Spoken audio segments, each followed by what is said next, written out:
pride in your country is hardly shown. As soon as some of you get some qualification, you say you can't make it here, you run to a foreign land. Yeah, but when you're showing patriotism, not just words, I want it in action. Let me see you show me you love me. Prove your love to me. Appreciate and cherish what is yours. If I fall, remember you're the cause. Oh, me lad, oh, show me you love me. Prove your love to me. You gotta have more respect and discipline. Hold up morality, it's falling. I say, show me you love me. Prove your love to me. Get rid of all this drugs and corruption. Fight hard to keep me clean. Then you gotta stand up bravely and defend me. That's what patriotism means. You see, show me you love me. Do it now and prove your love to me. Let me see you. I'm your mother, Haruna. Calling all sons and daughters. Oh Lord. Oh yeah, yeah, yeah, yeah, yeah.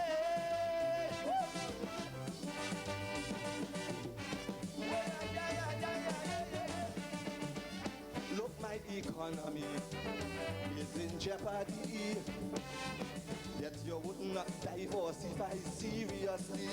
Then some of you have dollars and playing misers. Sit back and depending on foreign investors. Yes. Don't you know when you invest in me, it benefits you and your family. Oh Lord. But when foreigners invest and they start living nice, you self calling me a foreigner's paradise. Yeah, but if you want to meet prosperity, you gotta start to invest in your country. Do it now and show me you love me. Prove your love to me. Use your time, expertise, and money. Bring me back the viability. Urgently, man, show me you love me. Prove your love to me. Help to increase local production. Reduce unemployment in the land. But put a hand, man, show me you love me. Prove your love to me. It's time to make education compulsory. Illiteracy gotta go. Make the children your top priority. I'll be in their hands tomorrow. You see, show me you love me. Do it now. Prove your love to me. I really need it. Now more than ever. And the land of the blessed. Oh, Lord.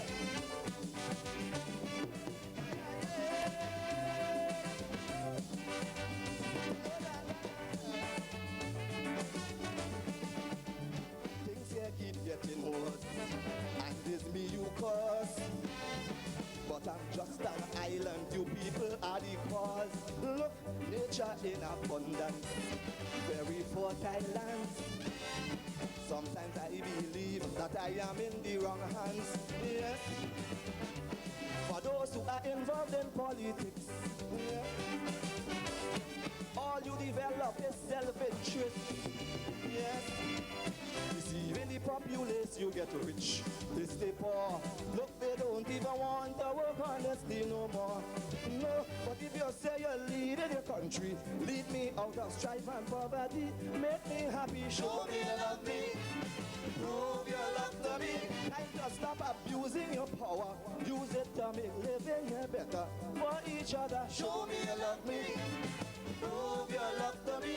Everybody here could be happy if you live as one big family in unity. Show me you love me.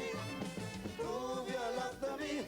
And if you use all my resources wisely and keep praying for salvation, let justice work for everybody.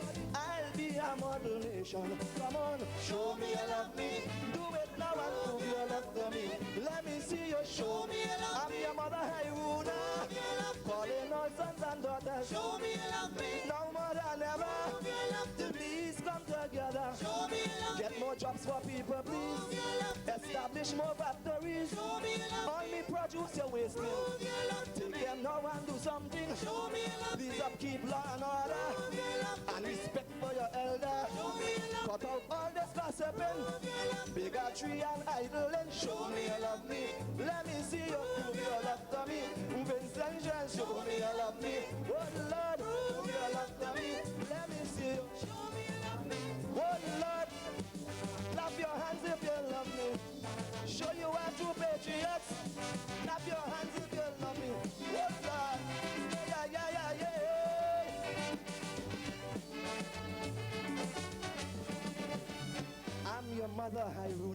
land of the blessed. Good night. Hills, mountains, aye, aye, aye. Man, woman, shy, aye, aye. Brown, Vincy, hands up high. And let me hear you say.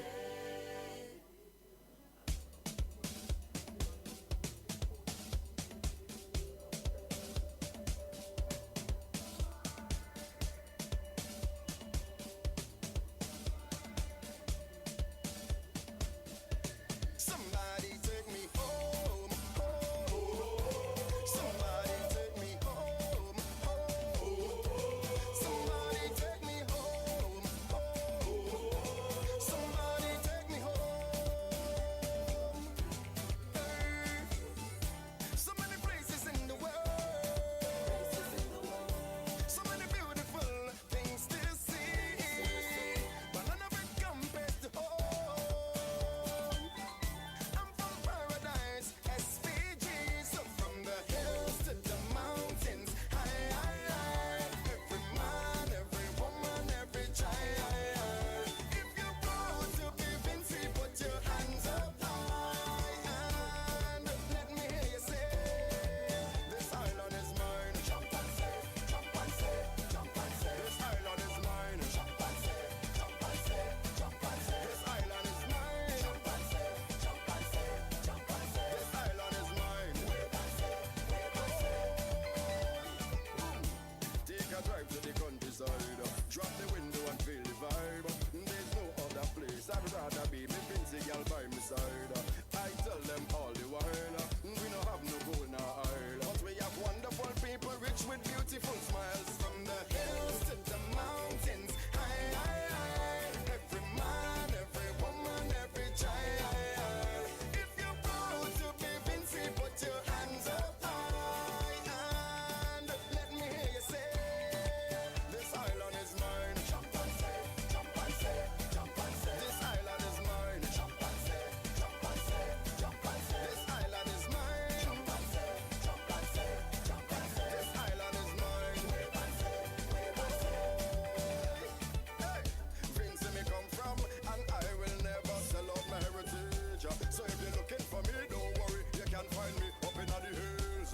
I'm doing it the Vincy way. I wish every day was Vincy day. So if you're proud of your country, put up on your hands and say, from the hills to the mountains, high, high, high. Every man, every woman, every child. If you're proud to be Vincy, put your hands up high and let me hear you say, this island is mine. Jump and say, jump and say, jump and say. This island is mine. Jump and say, jump and say, jump and say. This island is mine. Jump and say, jump and say, jump and say. This island is mine. Wave and say, wave and say. Whoa, yeah.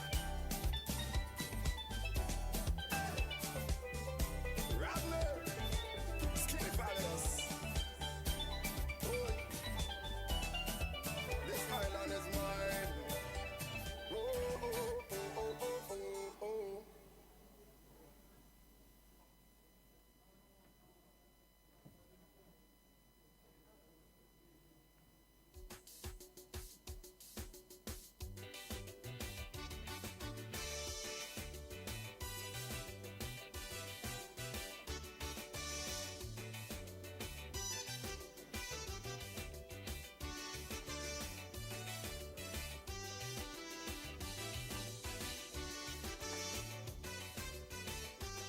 Show you here long ago, Vincy slipped as one family.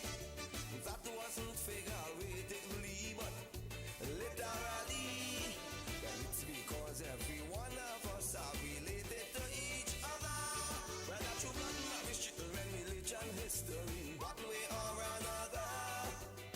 Oh, those were the golden days when the village would raise the child. And we had respect and cared for each other all the while. Just so we lose all that completely, like somebody telling us we are enemies, and messing up we minds with drugs and guns, greed, hate and envy. Now we are at the brink of anarchy. Good evening, everyone. We are awaiting the arrival of the Honorable Prime Minister. He is still speaking at another function, and so would you kindly bear with us for a few more minutes, please?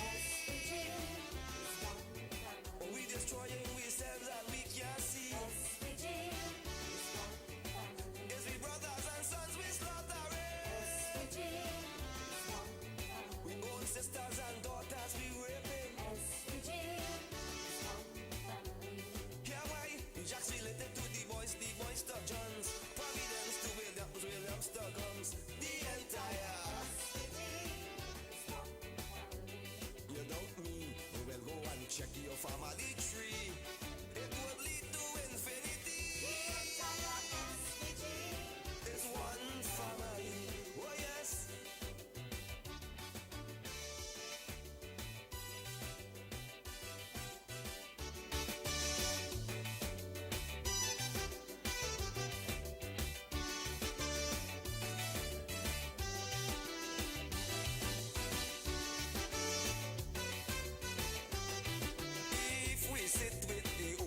Folks and talk about the family.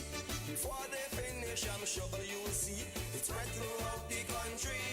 And you know we see men love the plant a few seeds. In every village we roam, these seeds grow and have their own also. And most of them we don't own. When we start to talk, promise we know all about each other. Every day we see one another. Talk, laugh, play and work together.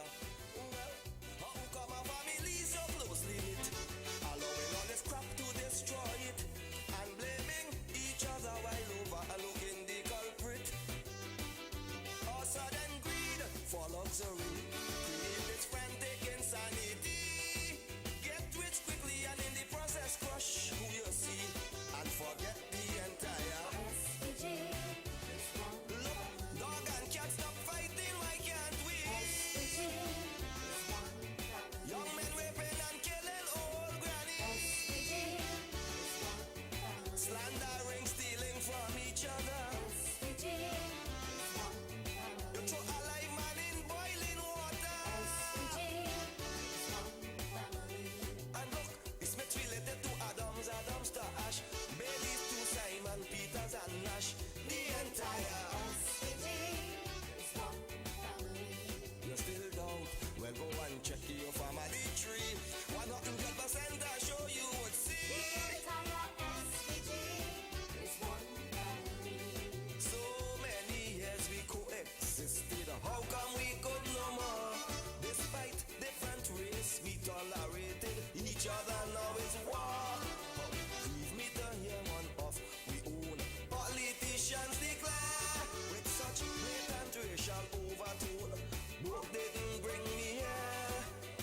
Look how these politicians have divided the family with their egotism, dissemblingly destroying the psyche. Well, how then could we expect to move forward when their actions and words are so backward? And for guidance, the same people we look toward. Oh gosh, as we put we all in power, right away they get amnesia. Their own parents and siblings they don't remember, but tell them the entire Caribbean, Negro, Indian or Portuguese.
agree and live like the entire SPG is one family. support each other's quest for advancement. SPG is one family. We'll benefit from each other's achievements.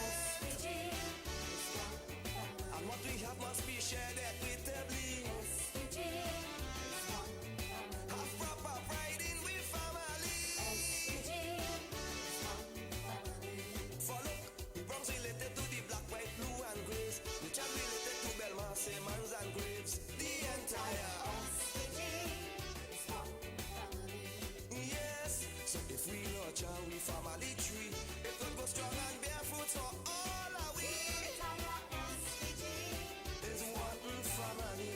Tell them, SPG love and cherish what there was. Success or failure, we are the cause. SPG is one family. Oh, yeah. SPG Man, it's time we put aside this political divide. SPG is one family. Come on, I say. Let's respect one another.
planned collectively for a brighter day.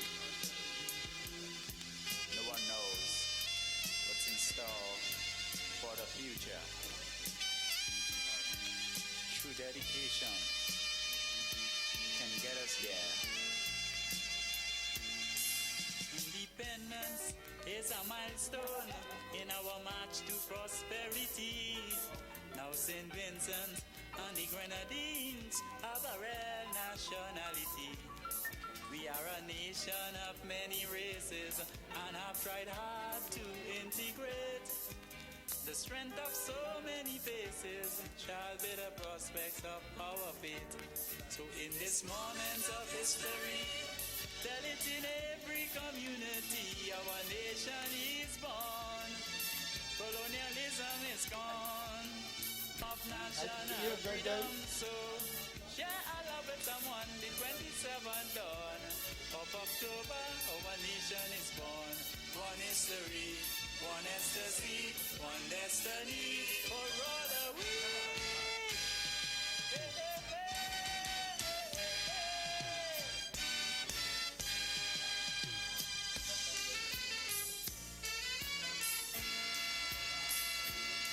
While we take this stand as a nation, let us not forget our past.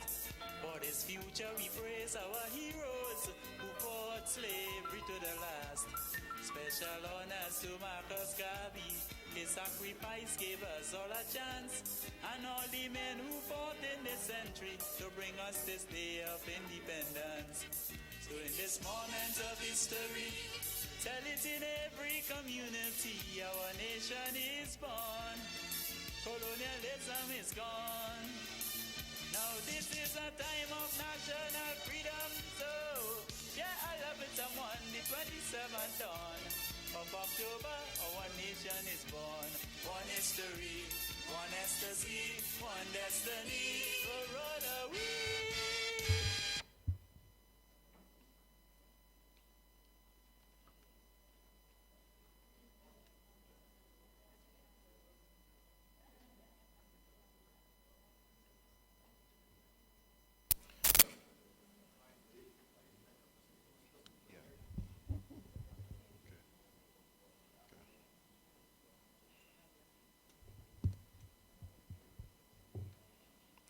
Good evening, everyone, and let me take this opportunity to welcome you to the K. Dwight Venner Memorial Independence Lecture.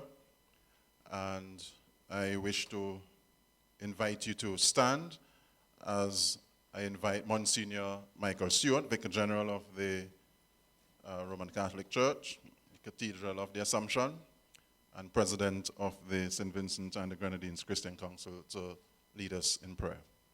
Monsignor.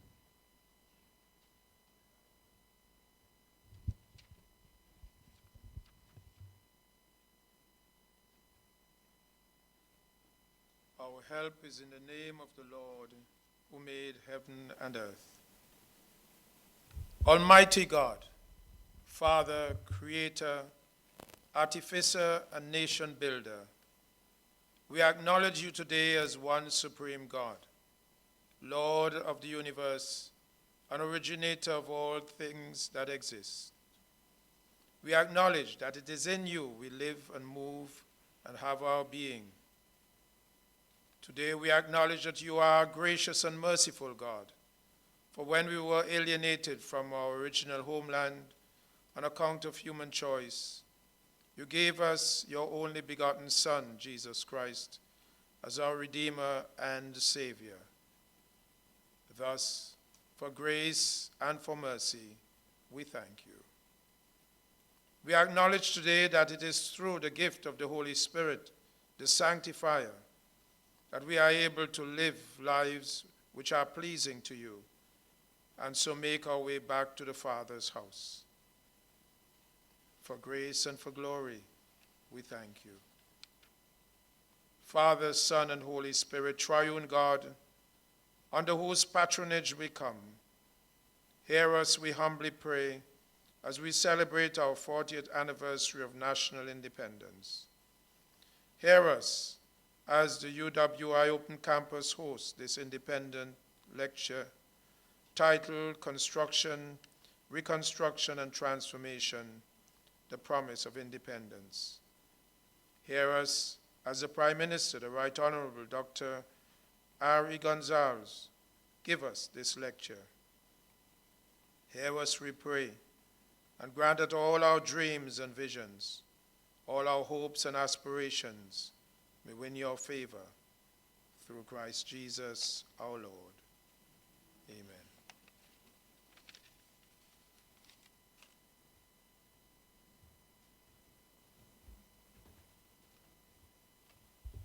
Please remain standing for the national anthem of St. Vincent and the Grenadines, to be led this evening by the New Kingston Chorale. Please welcome them.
Please be seated. I know we could do much better than that. Please give the New Kingston Chorale another rousing round of applause. The chorale will now delight you in some patriotic songs. Please enjoy.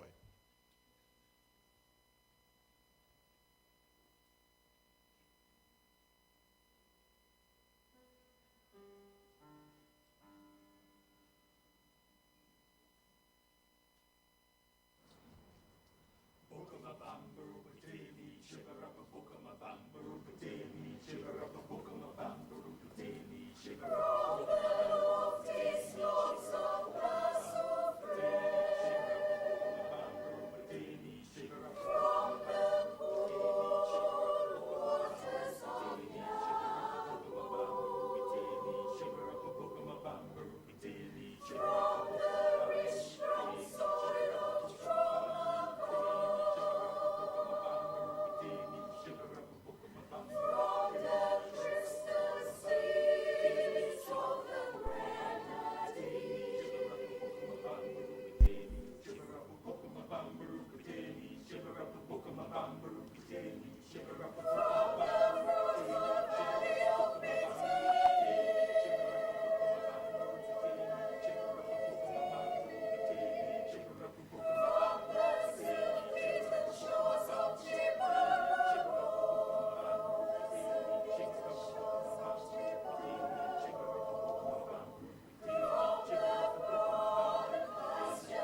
Thank you very much, Kingston Chorale, led this evening by Mrs. Jan Horn. Please give them another round of applause. Thank you very much. P5765 is blocking somebody who needs to leave immediately. P5765.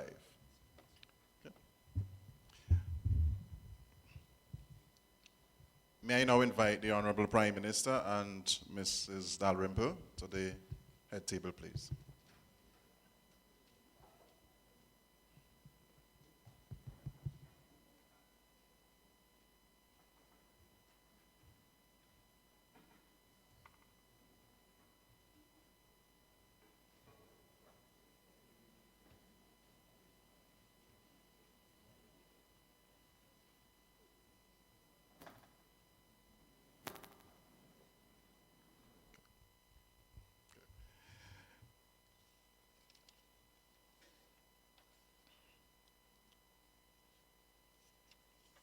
Her Excellency Mrs. Dawn Smith, Acting Governor General's Deputy, Dr. the Honorable Ralph E. Gonsalves, Prime Minister of St. Vincent and the Grenadines, the Honorable Jomo Thomas, Speaker of the House of Assembly, other members of Parliament, Her Excellency Mrs. Vilma Rees, the Cuban Ambassador to St. Vincent and the Grenadines, and Mr. Victor Simon, Mr. Francesco Perez, Head of Mission of the Bolivarian Republic of Venezuela, and Mrs. Andrina Bermudez, a colleague, Mrs. Deborah Dalrymple, Head of Site of the University of the West Indies Open Campus, St. Vincent and the Grenadines, members of the university community, students and staff, and particularly I want to single out the members of the Guild, specially invited guests, stakeholders in education and development, members of the media, Vincentians and friends of Vincentians joining us via Nice Radio, NBC Radio, and their live stream collaborators and their audiences. Ladies and gentlemen, boys and girls, senior public servants, citizens all, I wish to welcome you to this annual Independence Lecture 2019, rebranded the Sir K. Dwight Venner Memorial Independence Lecture in honor of the belated Governor of the Eastern Caribbean Central Bank, the ECCB, and son of the soil. This month, short of a day, marks 20 years since Sir Dwight Venner gave the inaugural Independence Lecture, which on that occasion was held at the JC's building at Stony Grounds. On that occasion, we reflected on the theme Eastern Caribbean Economies, Challenges and Opportunities. This year, as we celebrate our 40th anniversary of independence, we are most pleased to have another son of the soil in the person of the Honorable Prime Minister to deliver this year's lecture under the theme Construction, Reconstruction, and Transformation, the Promise of Independence. Embedded in this theme is a call for all of us as Vincentians and citizens alike to recall the journey we have traveled and to celebrate the many achievements, the triumphs, the proud moments, and the experiences of nation building. Time is limited, but let me remind you of a few. And they provide a contextual background.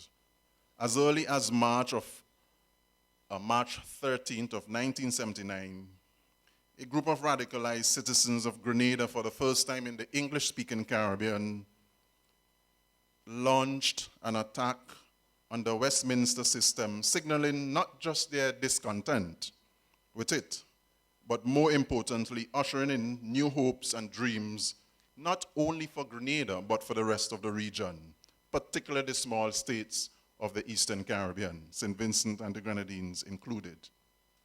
A month later, this time on the 13th of April, 1979, the La Soufre erupted, throwing this nation and its people into a state of panic and uncertainty and uprooting lives. As if this wasn't enough, just a mere 2 days after the general elections that was held on the 5th of December 1979, there was an attempt by radical unionites to insert into the national psyche the need for us as a nation to pay better attention to the vulnerabilities of all citizens, not just some, no matter their state and their physical location. The point is this. We got in 1979 a bird's eye view of the development issues and challenges that would face us 40 years after. We fast-tracked to 2019, 40 years after. The question we ought to ask ourselves is, and I borrow this theme from the well-known Caribbean economist, the Guyanese Clive Thomas. The question for us is whether or not our glass, our development glass, is half empty or half full. The theme for this evening's lecture imposes on us an obligation to honestly, soberly, but critically assess where we are as a nation and where we need to go.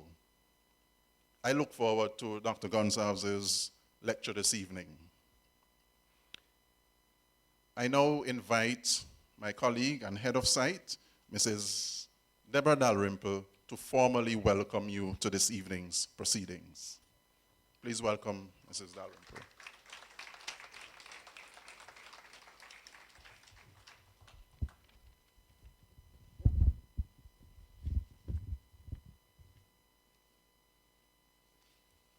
Her Excellency, Mrs. Dawn Smith, Acting Governor General's Deputy, Dr. the Honorable Ralphie Gonsalves, Prime Minister of St. Vincent and the Grenadines, Mr. Jomo Thomas, Speaker of the House of Assembly, and other members of Parliament, Her Excellency, Mrs.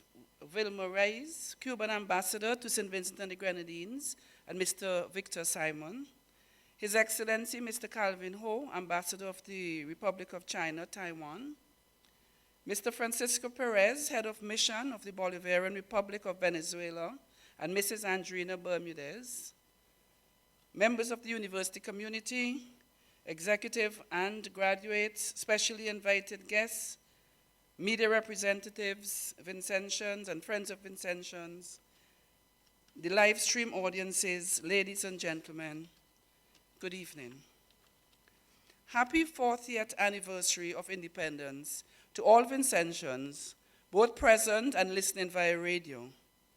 And welcome to the Sir K. Dwight Venner Memorial Independence Lecture presented by the University of the West Indies Open Campus, St. Vincent. A very special welcome to our guest lecturer, Dr. Ralph Gonsalves, who would speak to us on construction, reconstruction, and transformation, the promise of independence. On the 27th of October, we will celebrate 40 years as an independent nation, or as Dr. Fraser puts it in his latest book, From Villain to National Hero, Châteauguay and the early struggle for the independence of St. Vincent, you remain the recovery of our independence. The recovery, of course, refers to, and indeed is in deference to, the struggle for independence of our indigenous people, led by Paramount Chief Châteauguay. Let us embrace the indomitable spirit of Châteauguay, even as we reflect on our journey over the past 40 years. Last year, in 2018, the University of the West Indies broke into the top 5% of the world's universities, ranked by the Times Higher Education World University Rankings. The UWI this year is ranked in the top 4% globally. This is remarkable for an institution which is only 71 years old, and for an institution which must serve as dispersed a clientele as the UWI does. The university now boasts 5 campuses: Mona in Jamaica, St. Augustine in Trinidad, Cave Hill in Barbados, the Open Campus with 17 sites throughout the region, and now the 5 Islands campus in Antigua. Indeed, the AAA strategy, which defines the university's strategic plan 2017 to 2022, reflects the university's, and I quote, bold commitment to own and fulfill its responsibility for revitalizing Caribbean development. The university will continue to focus on increasing access to tertiary education, alignment with other universities and international partnerships, and agility to be able to respond to changes in needs. The UWI has had a permanent presence here in St. Vincent and the Grenadines for as long as we've been independent. Indeed, with the appointment of Dr. Kenneth John as the first resident tutor in 1964, the university has been constant in the development in St. Vincent and the Grenadines for over 55 years. Since then, several distinguished Vincentians have served the university, and by extension the country, each leaving its own mark on bringing the university to the local level and addressing the developmental needs of our citizens. Permit me to briefly acknowledge the resident tutors or heads of site who followed Dr. John: Mr. Henry Williams, Mr. Cameron King, Mr. Festus Stoney, and Dr. Adrian Fraser, who retired in 2011. Since 2011, the staff and I have continued to deepen the footprint of the university, our university, your university, improving access to tertiary education and remaining agile in our response to felt or assessed needs. The Open Campus was established in 2008, and in a short 11 years has increased steadily the range of undergraduate, diploma, and certificate programs. At the Open Campus, you can now read for an MEd, an MA, or an MSc degree. This academic year, the St. Vincent site graduated our first Doctor of Education and surpassed our goal of online student population of over 500 students. In addition to offering opportunities for degrees, the Open Campus has developed an exciting slate of continuing professional education programs. These are offered face-to-face for the most part and are designed to ensure that individuals remain relevant in their chosen professional field or specialized practice. Examples are occupational health and safety, facilities management, managing people effectively, or managing conflict in the workplace. The site continues to organize lectures, conferences, workshops, and continuing education courses. Through partnership with corporate sectors, our students receive bursaries, and we are grateful to the Mustic Charitable Trust, the East Caribbean Group of Companies, GECU, and Corey's Hazels, Inc. The staff, along with the community partners such as the Garifuna Heritage Foundation, the Vincentian Association of Artists, Writers, and Producers, the National Library, the Ministries of Culture and Education, have encouraged appreciation of the arts and provided opportunities for discourse. These activities have included poetry readings, film nights, country conferences, and the annual literary fair, among others. Almost from the beginning of its transformation, from a university college of the University of London in 1948 to a globally recognized university today, the UWI recognized that it must break down the walls which housed academia, going beyond formal education to embrace such philosophical underpinnings as lifelong learning, non-formal education, citizenship education, and community development. From the establishment of the extramural department to the open campus, the University of the West Indies has continued to build human capital in St. Vincent and the Grenadines and throughout the region and strengthen our independence. Thank you, ladies and gentlemen.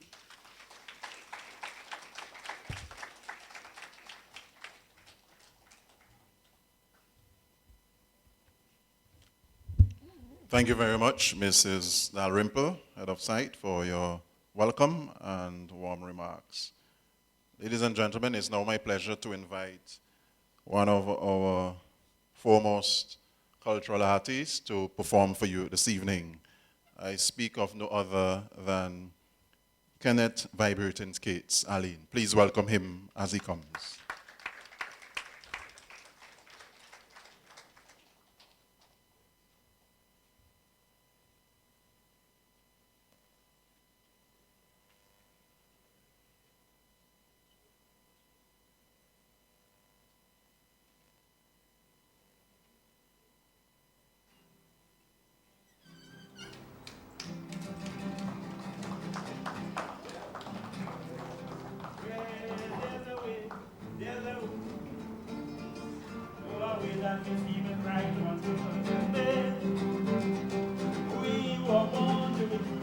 What survives such rough history? Yet the life goes on in the battlefield of existence is a mystery. Coming through from the start, the Lord out to be free. Coming through from the start, you know we were strong. But I know enough is enough. And yeah, me double and we gotta make every single thing come true. We gotta do what we got to do. We gotta fight on, get up, stop, complain. It's a universal pain. From sunrise to sunset every day, it's a living strain. Fight on, never mind the sweat. You gotta sweat to get every good seed you plant. Bring a seed wherever you plant it. Perseverance and strength go together. Triumph and all its strain follow after. Science reveals a certain span and time wasting is a crime. We must know it right turn this time and implement what we learn this time. So every man and woman can earn this time.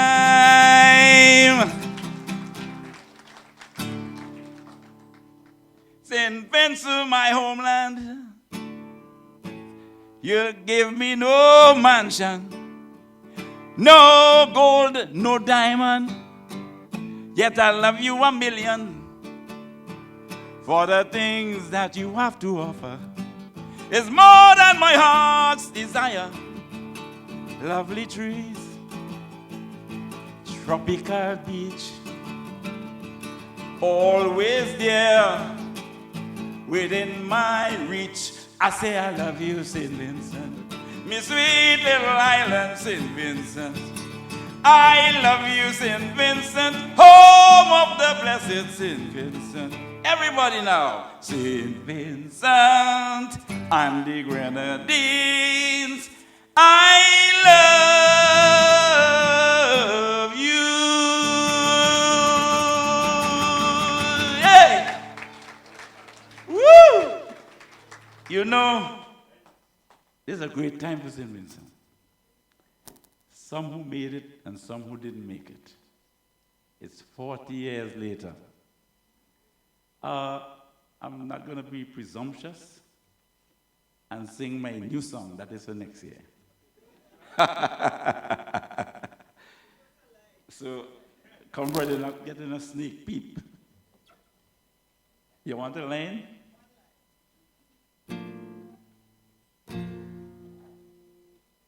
Take notice.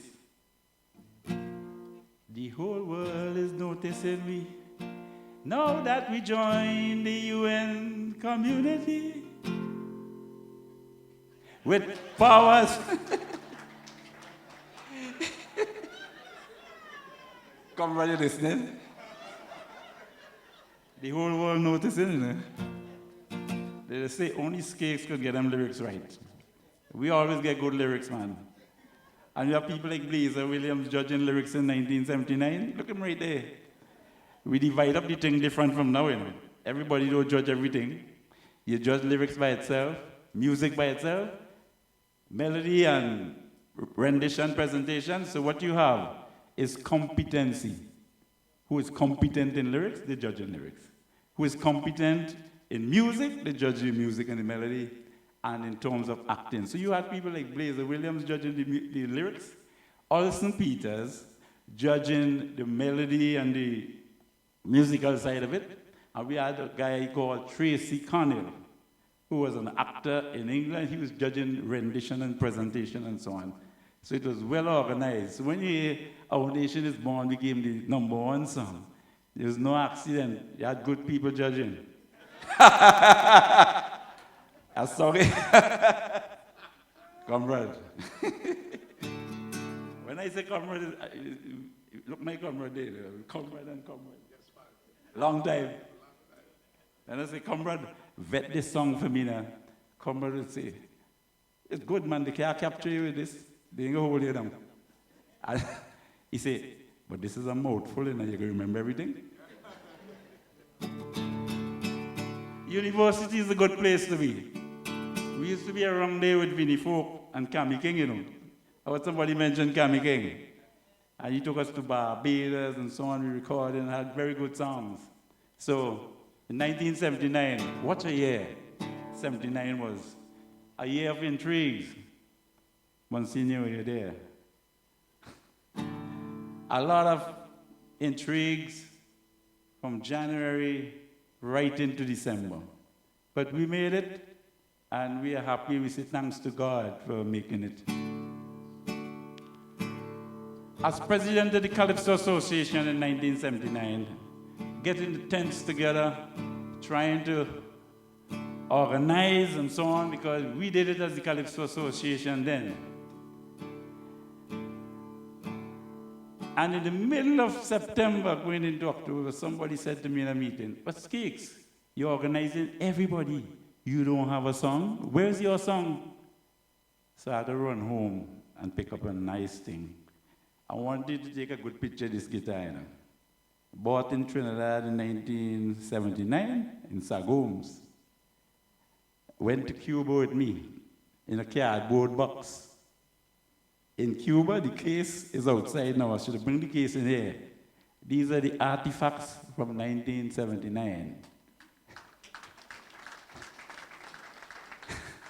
All right?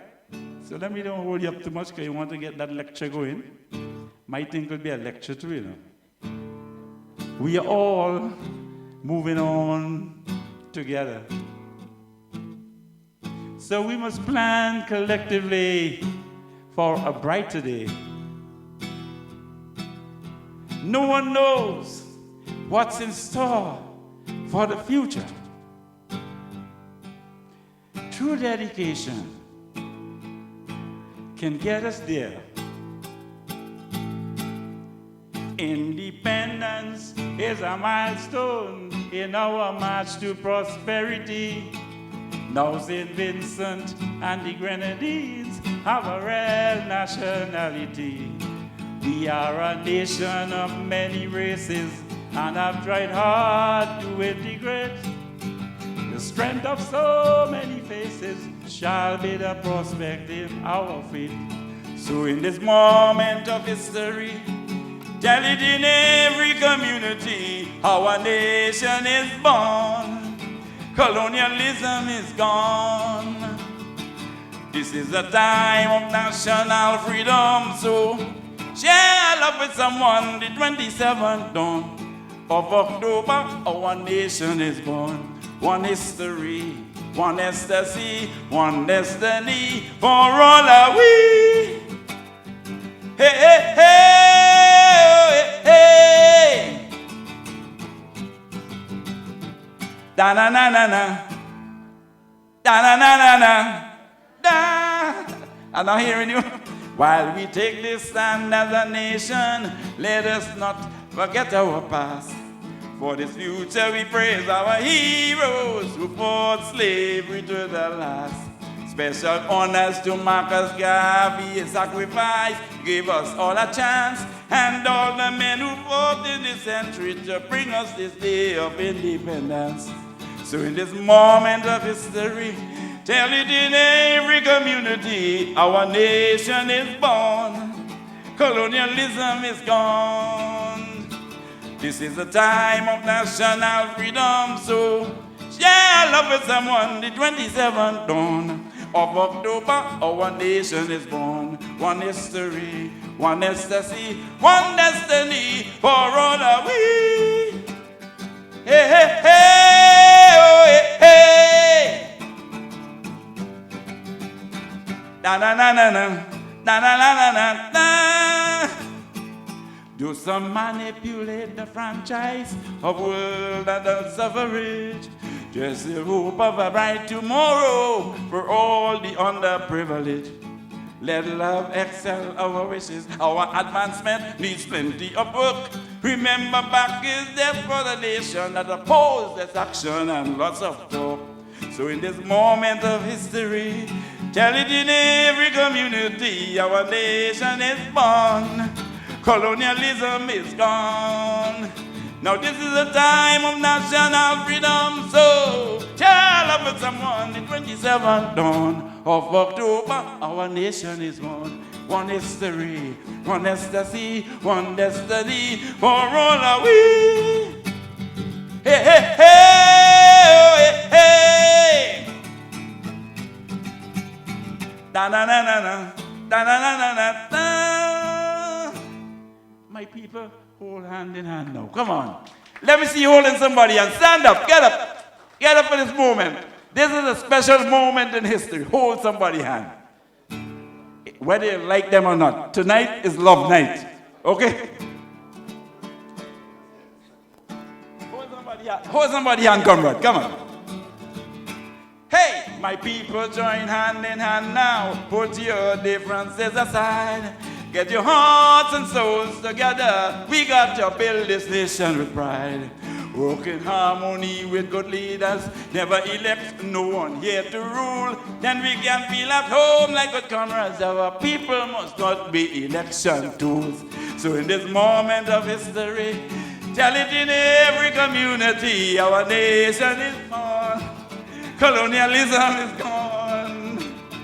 This is a time of national freedom, so share love with someone the 27th dawn of October. Our nation is born. One history, one ecstasy, one destiny for all of we. Hey, hey, hey, oh, hey, hey, sing. Da na na na na, da na na na na, da. Oh yeah!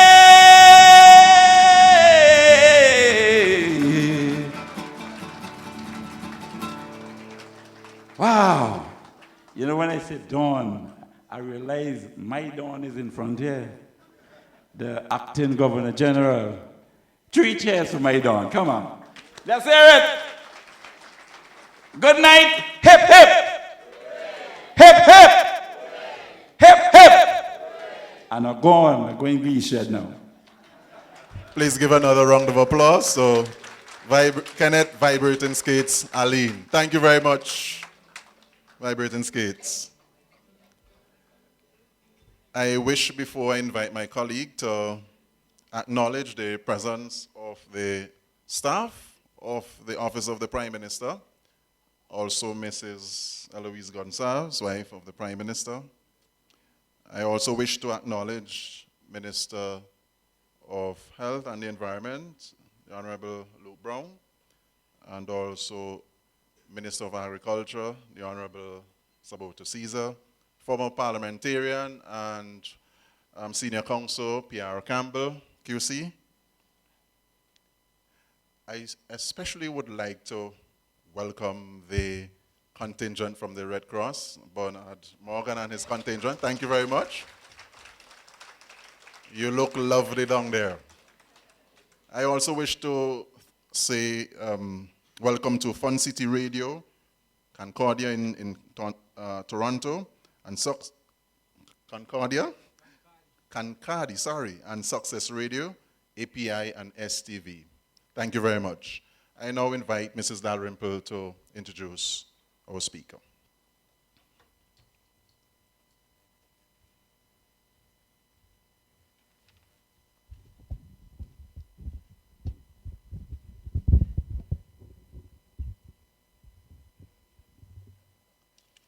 It gives me great pleasure to introduce a man who really needs no introduction.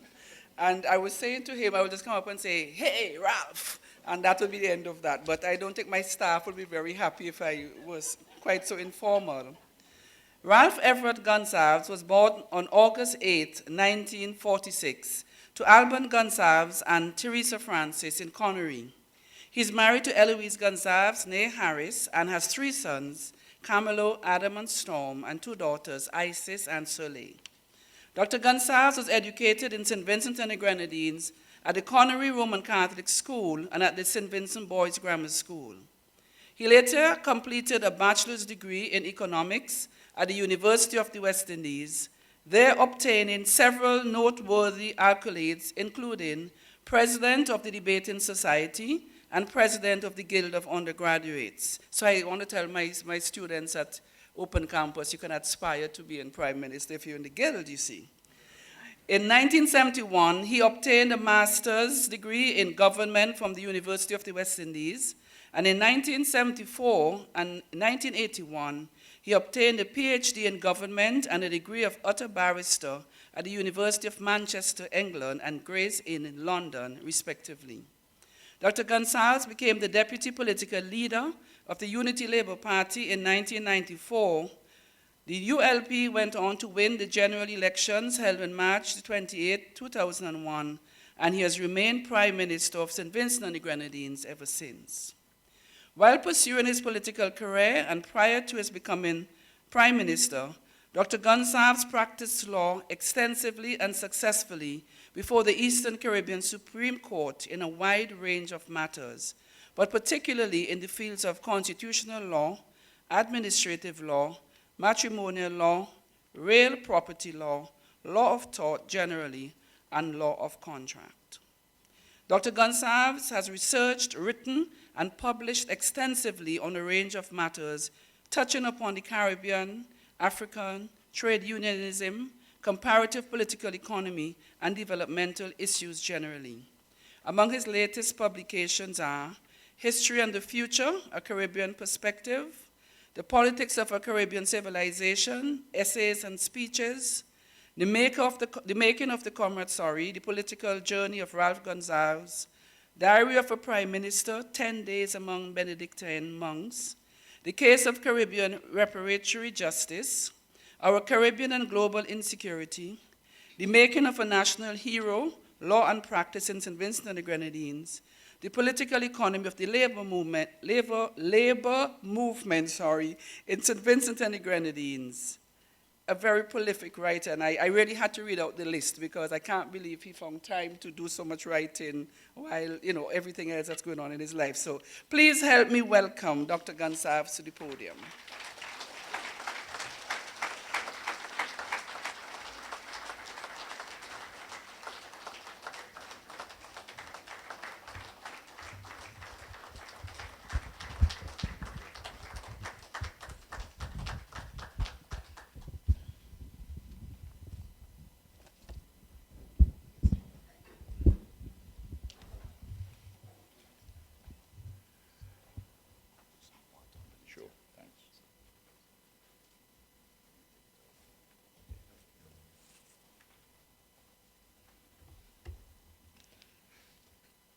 Mr. Chairman,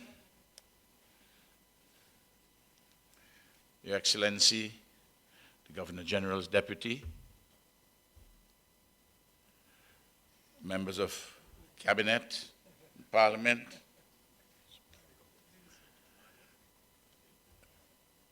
Father Mike,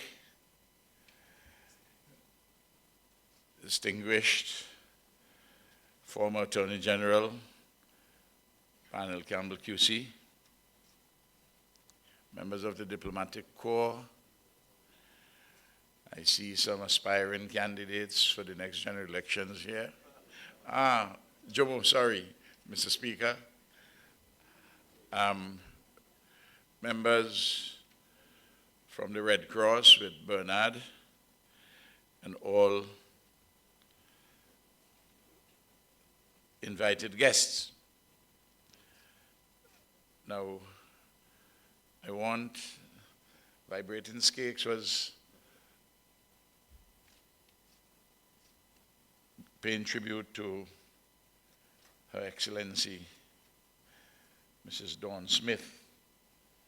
You know, she is from Connery. And the Governor General is also from Connery. And you know where the Prime Minister is from. You heard it from, so it seems as though Connery rule things. Not bad for a small village of a few hundred people there. Yes. I want to thank Skakes. And also the New Kingston Chorale. Don't know if persons appreciate that there are several unofficial anthems. We heard 3 this evening, the one from 1969 by Pat Prescott, which is a beautiful song. We have the one from Beckett, and then of course Skakes' song, and I'm sure that there are 1 or 2 others, but we are rich in this regard. We have 2 from Beckett. Dougie corrects me, there are 2 from Beckett. You can also put Razamoon, and we will go on and on, because that's the point I'm making. There's so many. I want to thank the University of the West Indies Open Campus for this invitation. And Eloise would be able to confirm, and Angie, who is here, I spent a lot of time on it. It's about, well, it's 89 pages. I know, but I wrote it not to read from it in that sense, but I want to publish it so that we can have the benefit of it for the students, and we have to put things on record. Clearly, I wouldn't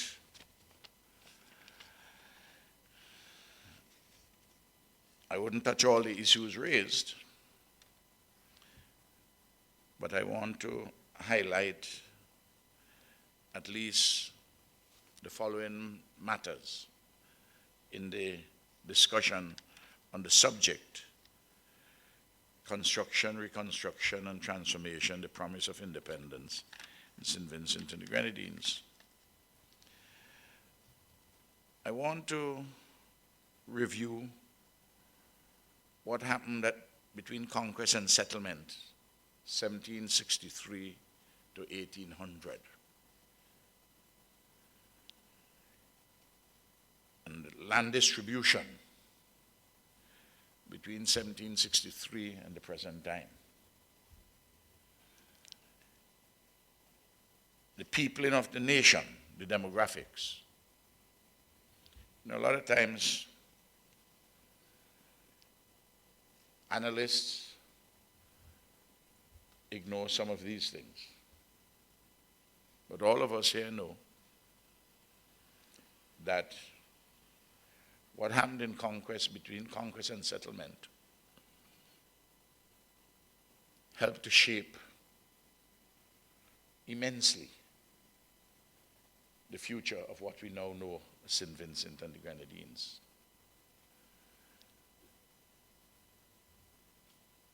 The resistance which took place, consolidation of colonialism. We have to address the land question, because when the British came here, the land was owned in common by the Kalinago and the Garifuna.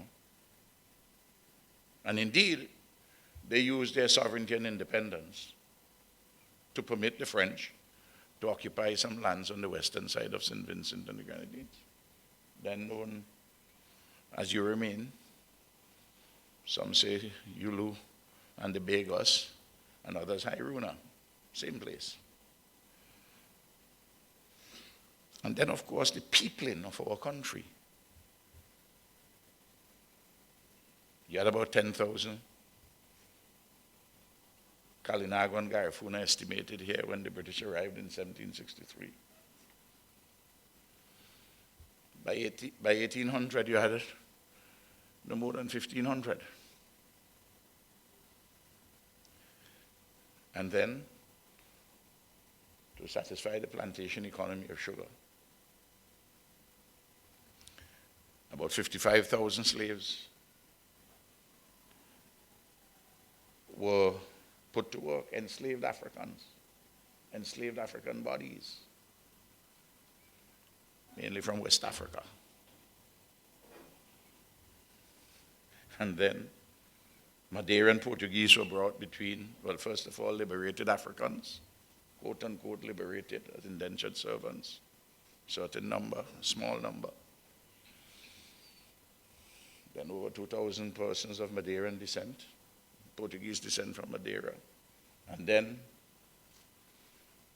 between 1861 and 1880,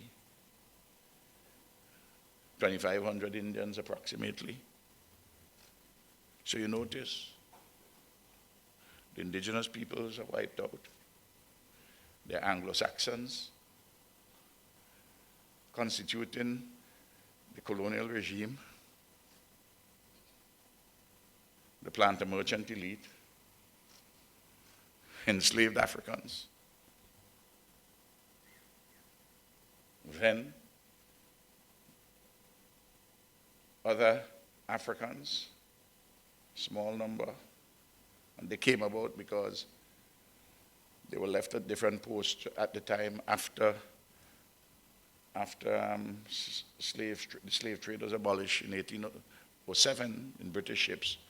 But other people were enslaving Africans, and they were located at different places.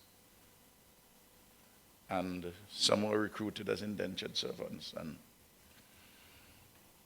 then Portuguese migrants as indentured servants, and Indians. That's the population which we have now. In other words, in the first 100 years, this is what colonialism put in place.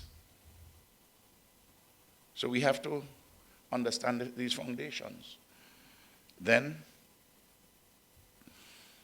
the society which was imposed was a culturally plural society, and through the fever of history, we arrived at a position of a stratified society with class, ethnicity, status, and gender in the social stratification mix, but with a core of shared values. It's amazing, out of this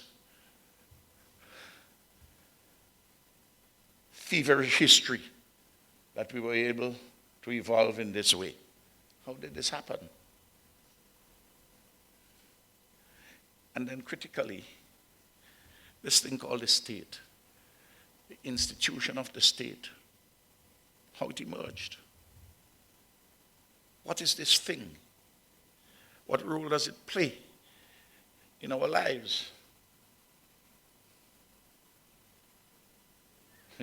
It employs, to begin with, currently, 25% of the population, which is working. Still a private sector dominated society, but there's significant employment in the state sector. But what does the state represent? What does it mean? How did it originate? And how it came about, how it evolved? And how we move from colonialism to parliamentary democracy. And then we have to look at the evolution of the political economy, which underpins all of this. Sugar, and arrowroot and cotton, and bananas, up to the middle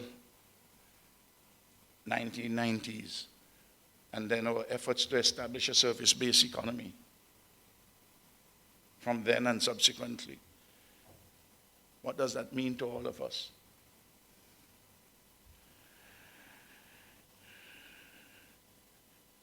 What were the promises of independence? And some conclusions I would suggest, and some challenges for the future. That is how basically I'm going to shape the discussion this evening. Can't talk everything, and some subjects would get more attention than others. And sometimes, like cakes, some occasions I will freestyle, and other times I will read from the text, depending on what I consider to be appropriate in all the circumstances. Now, I want to begin by stating that prior to British colonial conquest and the onset of its settlement in 1763, occasioned by the imperial carve-up of the Eastern Caribbean between Britain and France at the Treaty of Paris, St. Vincent and the Grenadines, as we know it now, that country, was an independent, self-governing nation. It's an important point to begin with. And the people who owned the country, to whom it belonged, didn't invite anybody, didn't give permission to anybody who came after 1763, save and except the permission they had given to the French, some French settlers. So on October 27, 1979, our nation reclaimed its independent status. Under and by virtue of the St. Vincent Grenadines Constitutional Order, United Kingdom Statutory Instrument 916 of 1979, issued by Her Majesty Queen Elizabeth II, on the advice of her Privy Council in London, dated July 26, 1979. So by July the 26th, we knew what the date for independence was going to be. This formal order was made consequent upon two transformative events. Some people who don't think that independence is a transformative event, and I will speak to that. Two transformative events. A negotiated constitutional settlement between the representatives of the British and Vincentian governments, whereby the status of association of St. Vincent with the United Kingdom was by mutual consent to be terminated on October the 27th, 1979.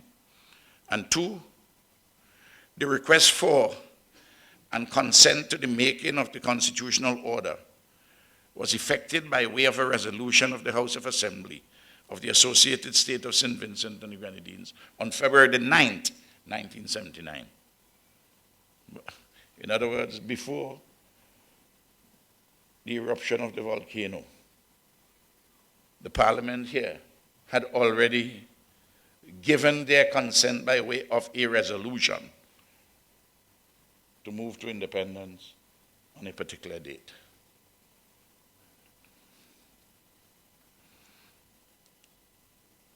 Between 1763, if I may say this, the fact that the government of the day unwisely did not permit a sufficient inclusiveness in respect of the negotiations for independence doesn't mean that what took place was not transformative.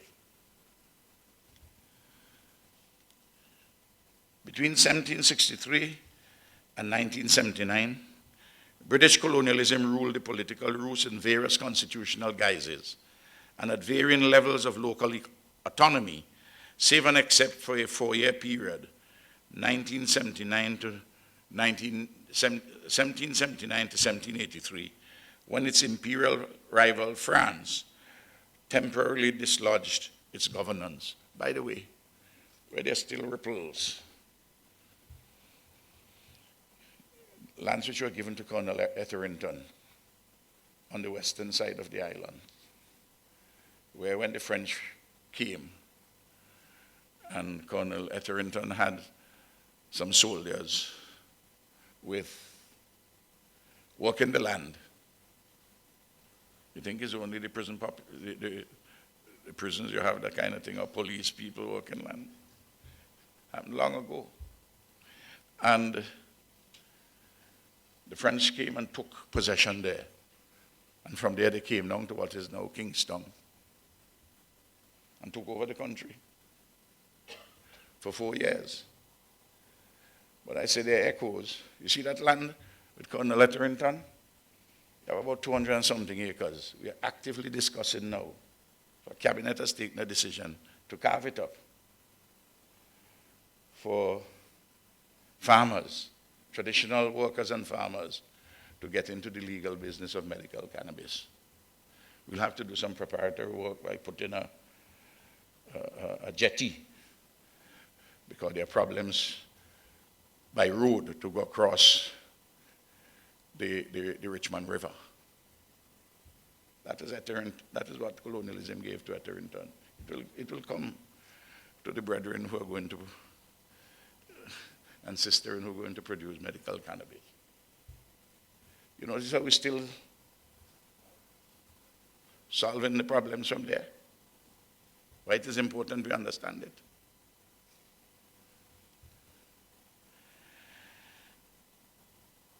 So 40 years have now elapsed since our nation reclaimed its independence after 216 years of European suzerainty. This reclamation of independence, amidst all its complexities, contradictions, possibilities, and limitations, is worthy of commemoration and celebration as we ponder and act upon the theme which has been given to us for our reflections here tonight, which itself is enveloped in the nation's clarion call for renewal at 40.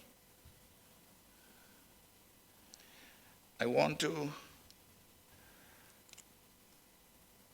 speak a little first about the assertion and defense of independence by the Kalinago and Garifuna people.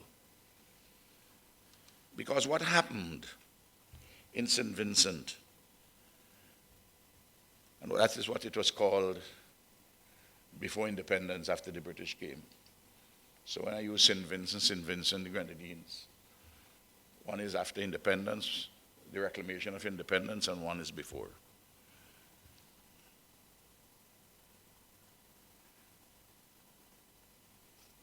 Just so that you would understand the story before I give some of the details. It took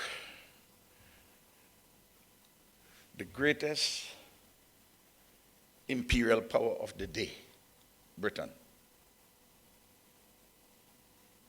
to subdue the Kalinago and the Garifuna. It didn't take them 2 days, 3 days, as what happened in the anti-colonial uprising in 1935. It took them nearly 40 years to do it before they could properly establish control over this country, over the land and the people.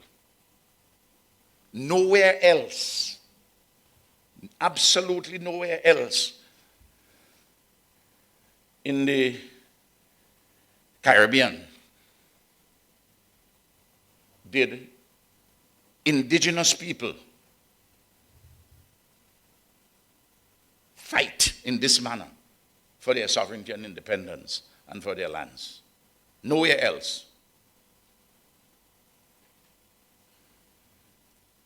Certainly where there were skirmishes, they were nowhere as prolonged. In fact, where there were activities in Jamaica by the Maroons, the British settled with them in 1738. In fact, offered similar terms to the Kalinago and the Garifuna, and they refused. Now, if you think that that happened so long ago, that it doesn't mean something to our independent spirit and our dignity, people have another guest coming. If the travels of Paul throughout the Roman Empire is still influential today, you think what happened in a shorter period of time, in a limited geographical area, it still doesn't have influence? The difference is because what Paul did is known and celebrated, and it is written down in the New Testament. But ours is still covered, and we have to open it up. It's important for us to grasp this. So, similarly, if I may go ahead of myself, go forward and to come back, the shortest period of the enslavement of African bodies in the Caribbean came here in St. Vincent and the Grenadines. 1764 to 1838. A slave economy had already been established in St. Kitts by the 1630s, in Barbados. In fact, Barbados and Virginia were the first two. And they had assemblies. Virginia was 1619, the first set of enslaved Africans, and Barbados shortly after.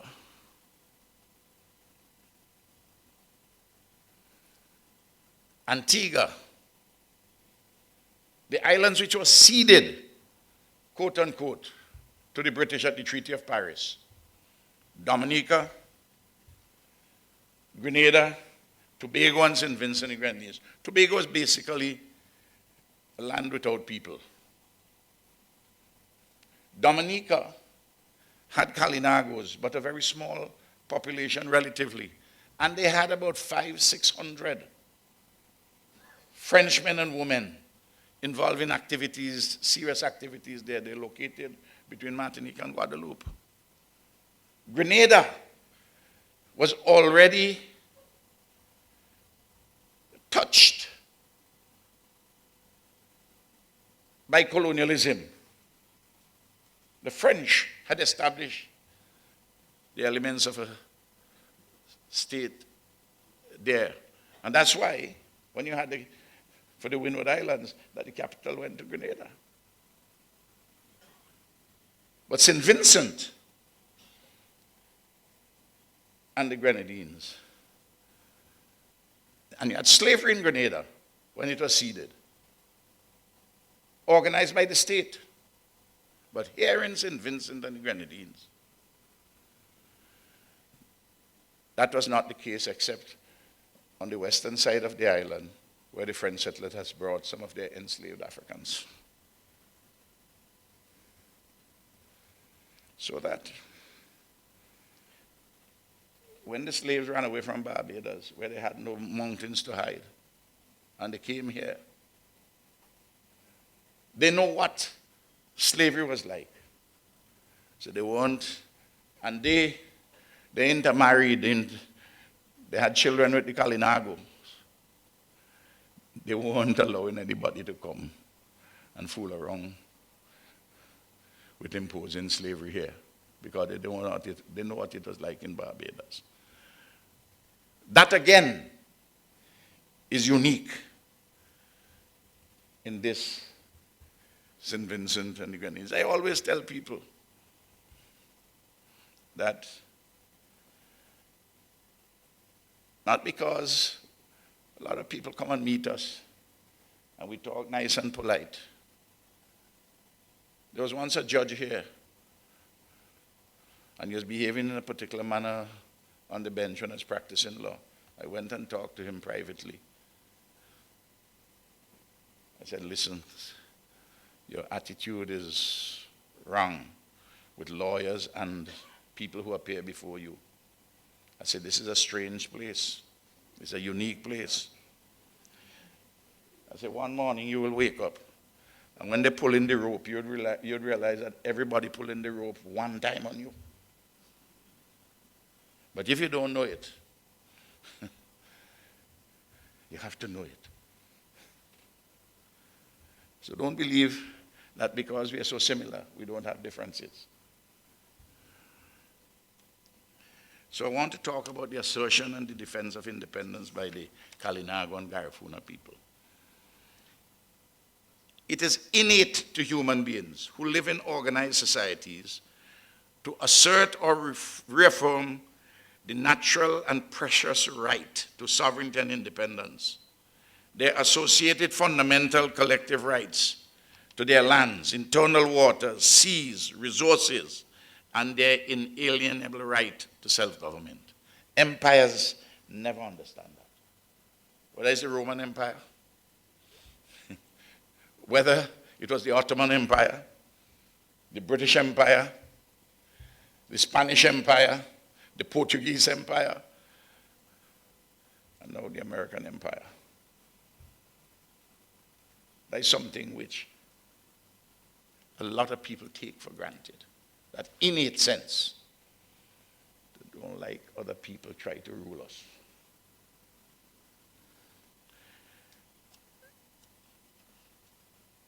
Now when it started, when all hell metaphorically broke loose in St. Vincent,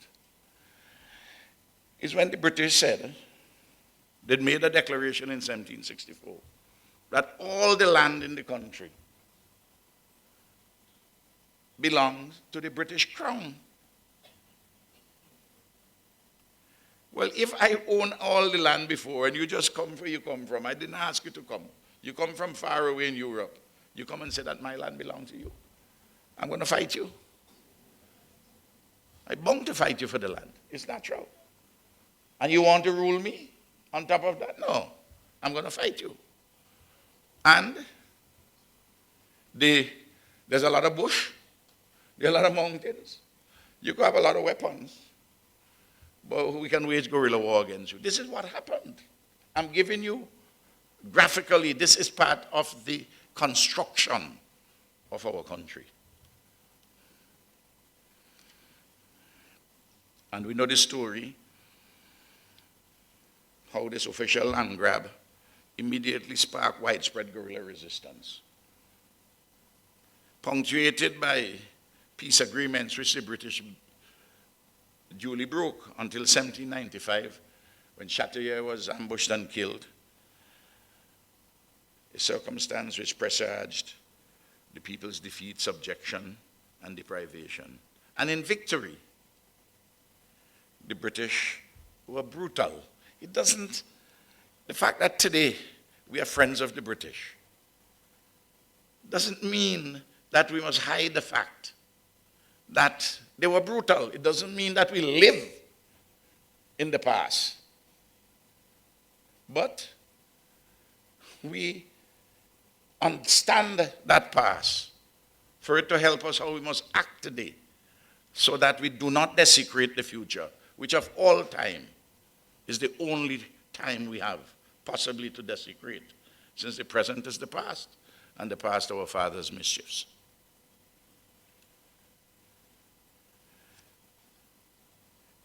They corralled over 5,000 and sent them to Baliso.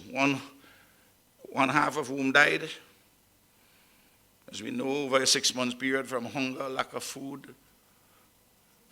They were thirsty, they had no water, and lack of amenities. And the other half, they transported them, the British transported them forcibly in exile. to the Bay of Honduras and on the island known as Roatan Island. And the remainder, well, after there was still resistance. Chateau's son, for instance, was killed in the Calico area. We must continue to read the history, you know. And Duvalier is an underrated leader, you know. We're talking about Chateau. That's an underrated man. So Vincent Beach always feels that he should be the second national hero of St. Vincent and the Grenadines. Now, what did they do? They put them in the bulk of the indigenous people in the inhospitable northeast on just over 200 acres of land. Cut off from the rest of the population, made worse by the gorge with the 1813 eruption of La Soufrière. We have the dry river and confirmed in 1902. Well, strengthened further in 1902 eruption.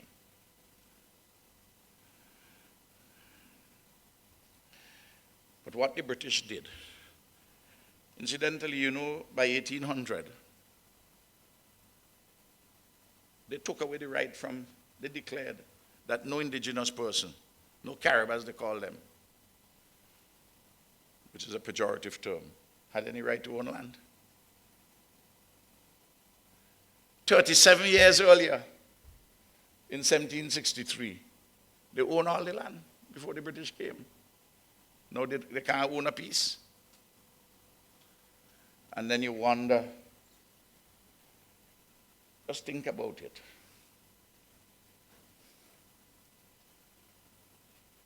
You take away everybody's land. You take away the people's land. You exterminate large numbers of them. And those whom you left back were largely old people and very young people and women. Now, you do that. Who's going to eke out a living in the seawater to catch fish and work the land? And when the women, because it's natural that for civilization to continue, you must have offspring. In the animal world, we are not plants. So men from outside will go up, and then all of a sudden, they start to tell us how caribou men lose. You know that. You're growing up, they tell you that. They still tell you that.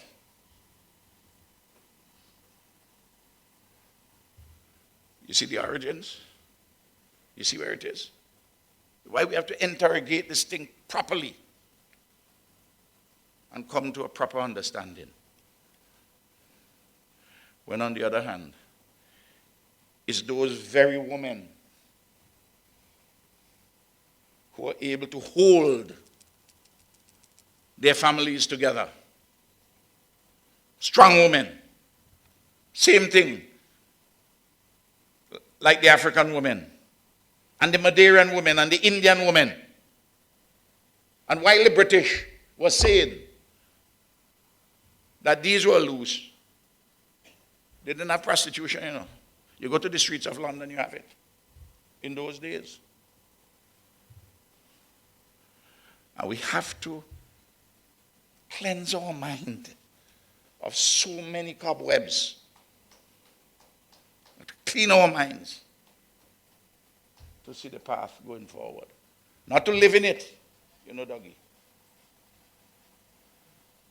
Not to live in it. Not to whitewash it either.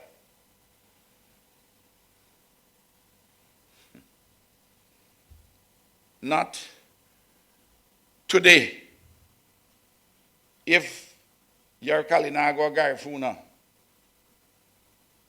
or a descendant of a slave, or the descendant of an indentured servant to have a sense of victimhood and live in the past. Is to take that history, to see what it does to you and strengthen you and fortify you to make the future better. And don't forget where you come from. And that's why I say, we're not better than nobody, and nobody is better than us.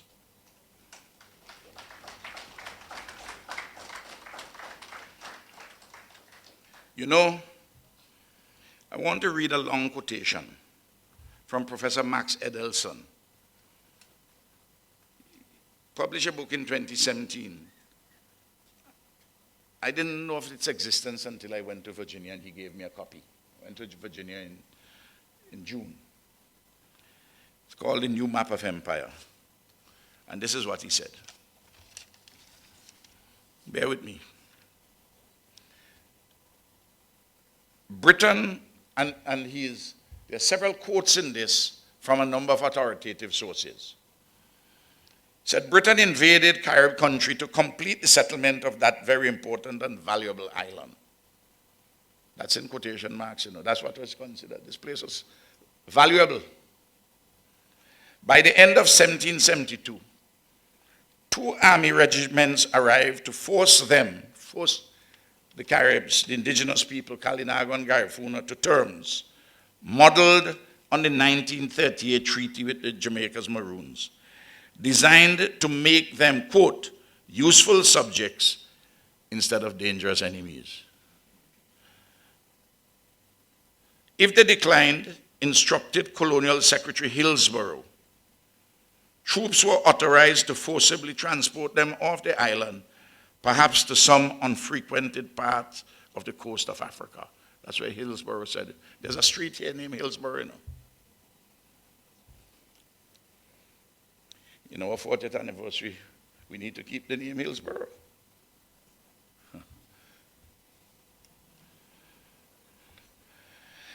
In preparation for the attack, the Army Engineer Harry Gordon and Chief Surveyor John Byers, B-Y-R-E-S, welcome, Your Excellency, reconnoitered the windward coast in search of safe anchorages and landing places. Hostile islanders fired at them when their vessel came into view of the shore. The campaign against the Caribs met with, quote, many obstacles. Those savages are desperate and determined, and the issue of the war against them has become doubtful, unquote, wrote John Pownall, former Secretary of the Board of Trade, and now Joint Colonial Undersecretary. With their intimate knowledge of the rugged country, the Caribs inflicted casualties on troops and destruction on plantations with impunity, refusing to meet in open engagement with British forces and evading pursuit by escaping to the security of the interior. After the army established fortified posts along the windward coast, its troops completed the long-delayed coastal road from which they laid waste to carry provision crops. When news reached London that British troops had slaughtered a, quote, parcel of innocent savages in cold blood, unquote, parliamentary critics began to question the whole strategy of financing empire by expanding plantation slavery. Many Britons questioned the moral authority of an empire that would use violence to attack, quote, an independent nation, the original and rightful possessors of the island of St. Vincent, unquote. That's what Professor Edelson was saying. You notice who they shot down Father Mike in 1772? This is what they call the first Carib War, you know. It's really the first phase of an ongoing struggle. A parcel of innocent savages in cold blood. And there are people who tell me that there was no genocide. And that there should be no reparations for native genocide. As a consequence of that native genocide, we see a legacy of underdevelopment in quote-unquote Carib country. and in St. Vincent and the Grenadines as a whole.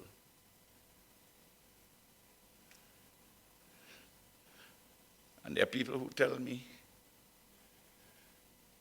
I am talking pie in the sky to talk about reparations for native genocide and African slavery, and I'll come to that. Enslavement of African bodies. I'll come to that. Well, it's not an easy road. It's never an easy road. Father Mike, Jericho Road has a lot of bandits, you know. Jericho Road is not an easy road.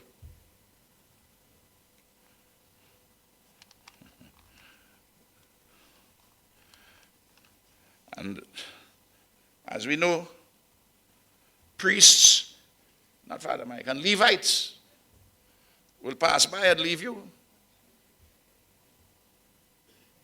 And commentators and publicists on this dangerous Jericho Road.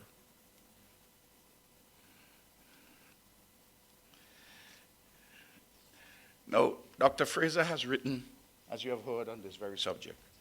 And he has a lot of good work. And by the way, I'm very happy that Dr. Fraser, Dr. Denny, Michael Denny, Dr. Arnold Thomas, and Dr. Cleve Scott are working together on a comprehensive book which the government is funding, the research, everything, the writing, the publication, so that we'll have a standard text in the school so that we'll be able to teach our history properly.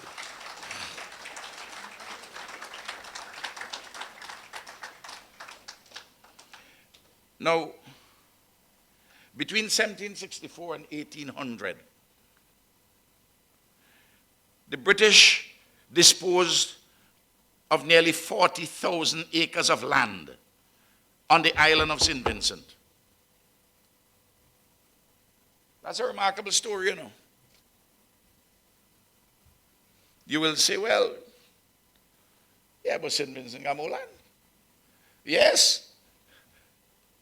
133 square miles on St. Vincent equals 85,120 acres. Google it, look it up, and you'll see how many acres to a square mile. If you think I am telling you the truth, write it down. But 1/3 on St. Vincent was covered in forest. Yes, sir? So between 1764 and 1800, these fellows carve up most of the land. And I want, this thing is of special interest to me, land. A lot of people don't study land. Maybe because I come from a community, a farming community, and land is important to us. And I'll tell you, the old people, it's only nowadays people selling their land, you know, their inheritance. The old days, if piece of land come in your family,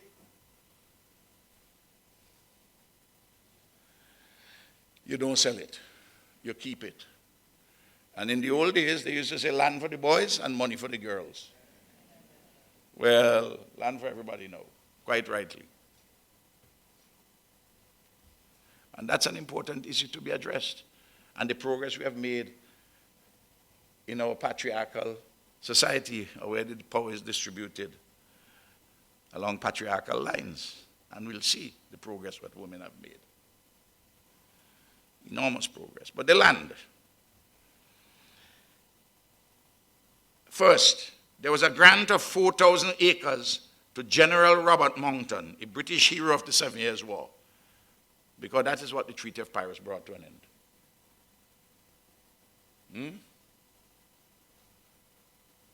No, they didn't give him land in London, Oxford, Cambridge, or Manchester, if it's your hero. You know where they gave him the land? 4,000 acres. Between what is today Bayabu on the north and Stubbs Village on the south, and extending inland to the headwaters of the rivers flowing from the Mesopotamia Valley. Secondly, a large tract of land, was given by Governor Valentine Morris to Lieutenant Colonel George Etherington. The land was north of and bounded on the south by the Walilabu River on the northwest coast. Thirdly, in the early years of settlement, the British government sold 20,538 acres. Then between 1776 and 1779, they sold another 2,156 acres. If you do the work diligently, you could find them. And there was a grant of 6,000 acres of what are called Carib country lands to Colonel Thomas Brown, an American royalist from Georgia, USA, who had fought with the British in the USA's War of Independence. In fact, when some of the British were here heard that he was getting so much land, they started a war about it. And they only ended up giving him 1,600 and something acres, which is really Grand Sable Estate, all the way up to what is now called Bronxtown.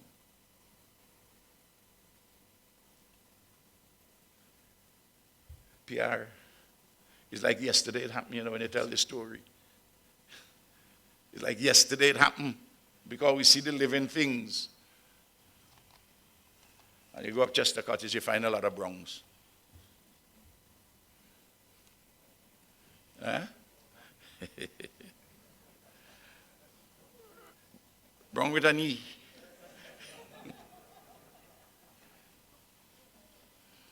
Now, after 1800, there were lands which in 1773, 27,628 acres of land, which were in the settlement for that first Carib War for the British. They were taken back and otherwise granted to war veterans and lease and so on. I'm not sure. I've been looking to see what happened to 1,210 acres, which were granted by the British to so-called friendly Caribs after 1772 Carib War. In every struggle, you have fifth columnists. So don't forget, they were friendly Caribs, Quote unquote, at least the British thought so, and they set aside some lands for them. I'm checking to see what happened to those. I can't find out.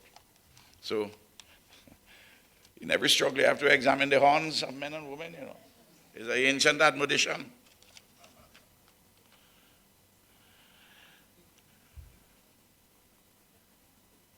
Now, by 1777, which is 14 years or so, 14 or so years into British colonial rule, 34,906 acres of land were in the hands of estates, mainly producing sugarcane with enslaved African labor. By 1827, 110 estate holdings accounted for 44,798 acres in the whole of St. Vincent and the Grenadines. Out of, for St. Vincent and the Grenadines, 96,000 acres. Still one-third in forest. 44,798 acres. One-third in forest, Sam. But you see how much land they already have? And if you think you can read the account of this, the 1827 details in Charles Shepard's book called A Historical Account of the Island of St. Vincent. It was first published in 1831, but thankfully it was republished in London by Cass and Company Limited in 1997. Over 100 years later, in 1935, at the time of the anti-colonial uprising, land ownership remained roughly the same as it was in 1827. I look at the list.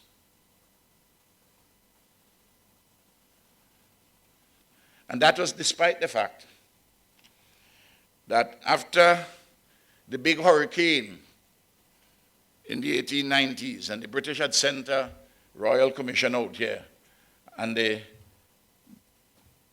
distribute some land in Three Rivers and Park Hill, and one or two other areas.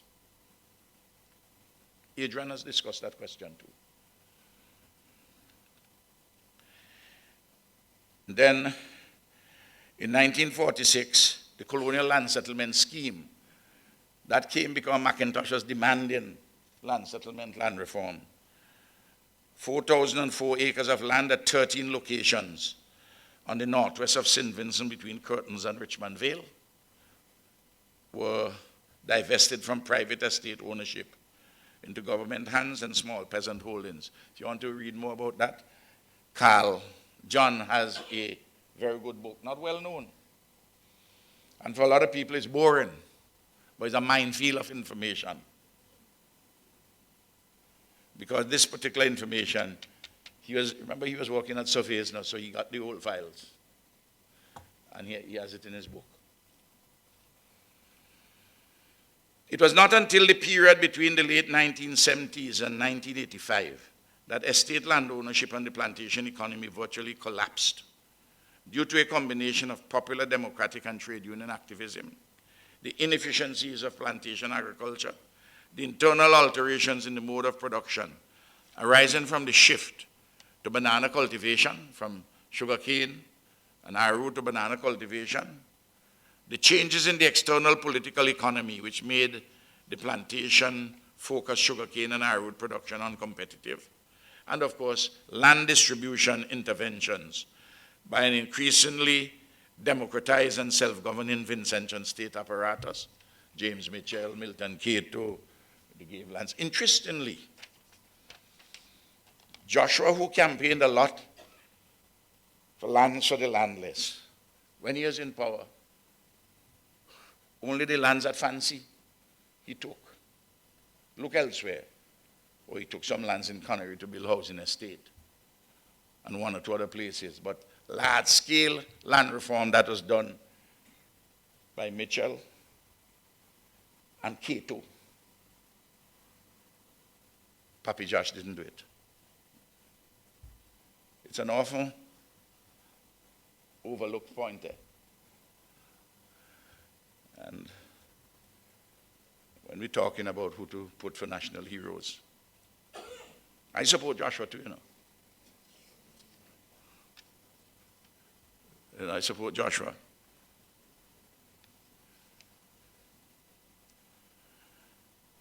Now, after the mid-1980s, when Orange Hill group of estates with 3,400 acres was acquired by the state, largely distributed to small farmers and former estate workers. Today, other than lands in the hands of the state,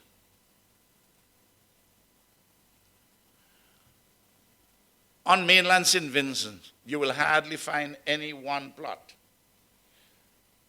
owned by anybody in excess of 50 acres, other than the state.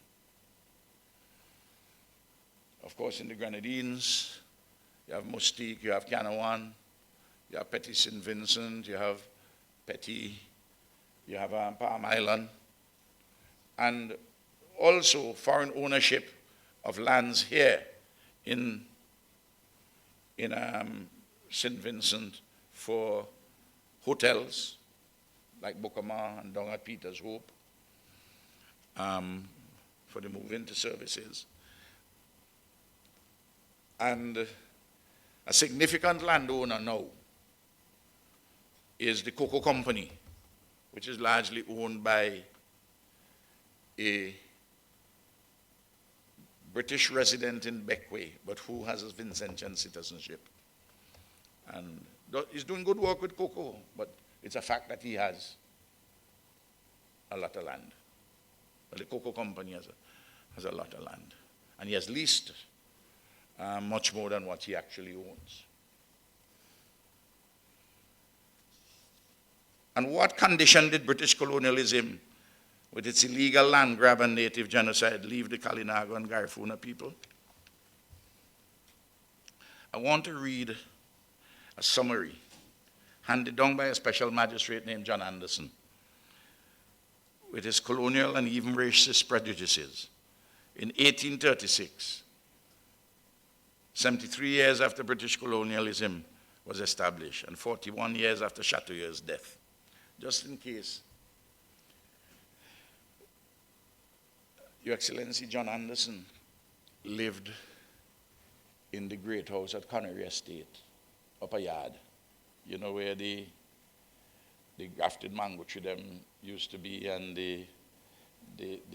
where we used to go as boys and to hunt manikou. Up there he lived. It's real, you know.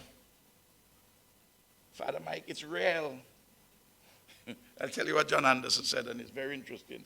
It's in a book called, edited by Professor Roderick MacDonald, published by UWI Press in 2001, entitled Between Slavery and Freedom, Special Magistrate John Anderson's Journal of St. Vincent during the apprenticeship period. Quote, "It is certainly a surprising fact that so insignificant a body as the Caribs amounted to when finally transported to the island of Ratan in the Bay of Honduras, being in all 5,080 men, women, and children in March 1797, should for 2 years have baffled the energies of Great Britain." This is during the First Carib War, so-called.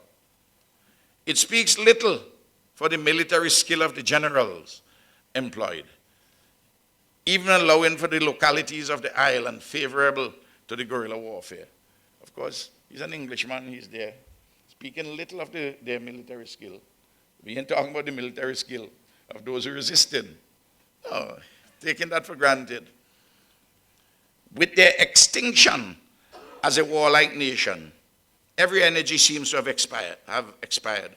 The few Caribs who are allowed to exist in the northern quarter, which is designed by their name, are a wretched remnant in body and mind, with an innate abhorrence of labor, looking upon idleness as the summum bonum, that's the highest good of life."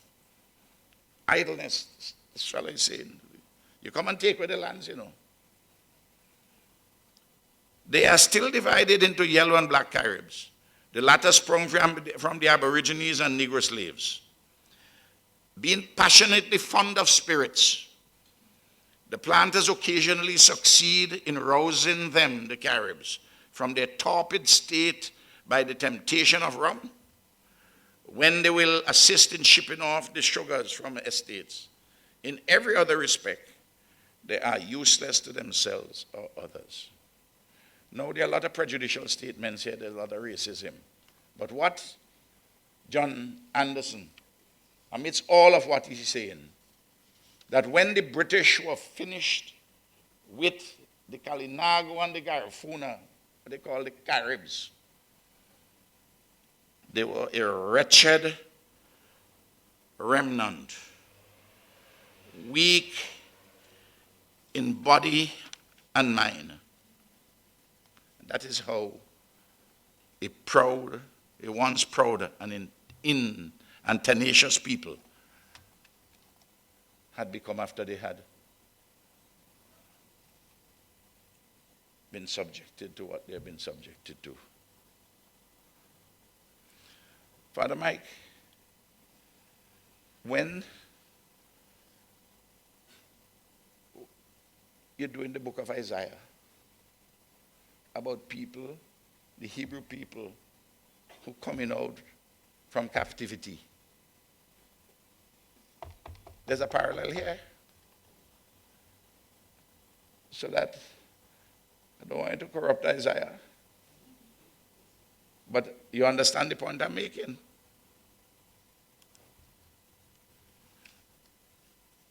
The peopling of the region, of the side delta lands. No people. Well, I'd indicated the numbers, roughly. 176 enslaved African bodies were forcibly embarked on ships on the west coast, bound for St. Vincent. Of this number, 55,562 disembarked. 6,614, or nearly 11% of those who embarked perished across the perilous and cruel middle passage. And they're telling me there's nothing for the enslavement of Africans. You took them illegally, put them in the ships, and 11% of them, which is, when you read the literature, is about the numbers which would perish. It's a significant number of people. And if you want to read about this, I'm not just telling you this, I want you to go online. Camilo had drawn this to my attention. There's the slave database by Emory University, 2013. You familiar with the base, Jomo? The slave database for Emory University and others. In 1812, there were 24,920 enslaved Africans. And in 1833, the last full year before the 1834 Emancipation Proclamation, there were 18,794 slaves. But what the British gave compensation on was 22,973. 69% of whom were field slaves, 13% non-field slaves, 13% children under the age of 6 years, and 5% aged and infirm. Now the lands which I described to you, at today's value, is over 2 billion Eastern Caribbean dollars. If you took the prices which they were sold for and you converted them into today's dollars, is over 2 billion. And if you convert the 592,509 pounds paid as compensation to the slave owners, and you multiply it by a factor of 829, it becomes an aggregate value today of 491.18 million pounds, or roughly $2 billion.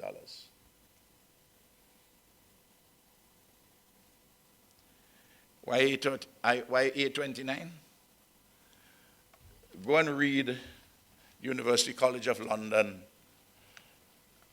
Professor Draper's website dealing with this matter. 800 and, at the time of slavery, the emancipation of slaves, to now, the factor which you have to multiply by Stuart is 829.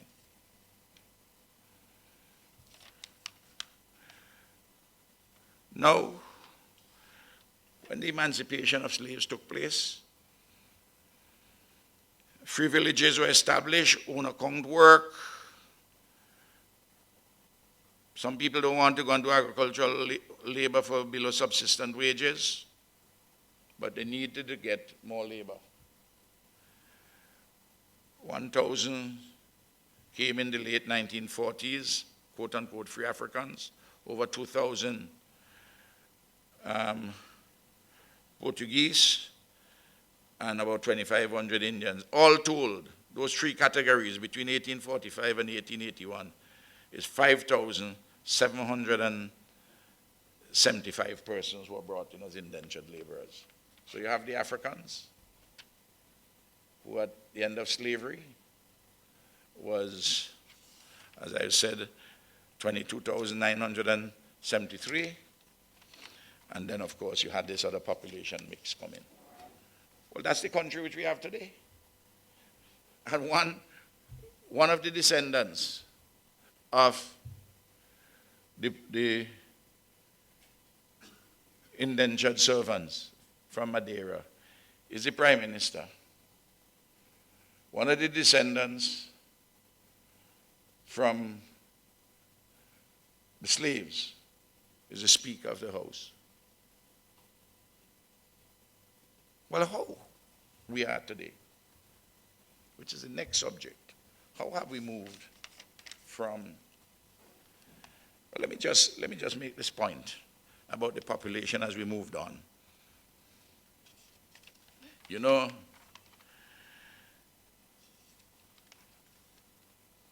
the Migration has played a very important role in our country.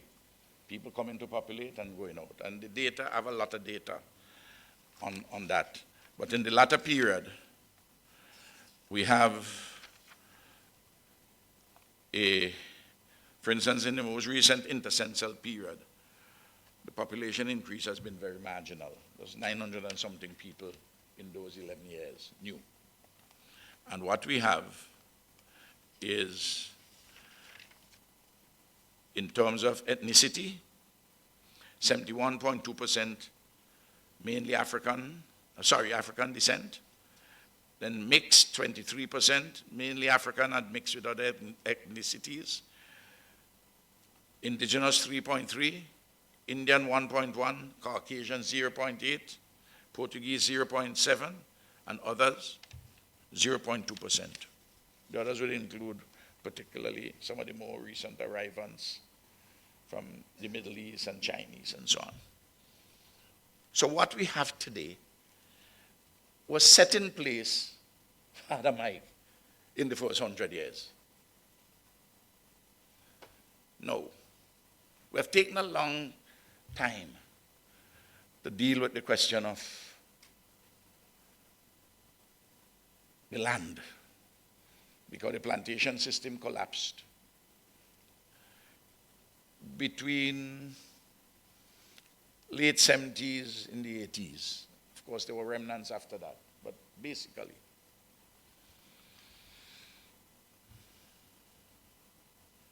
And bananas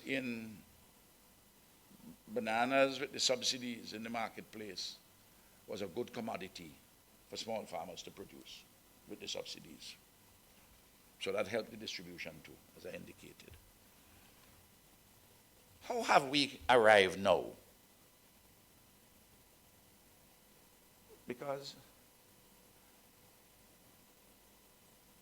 we discussed the land, we discussed people.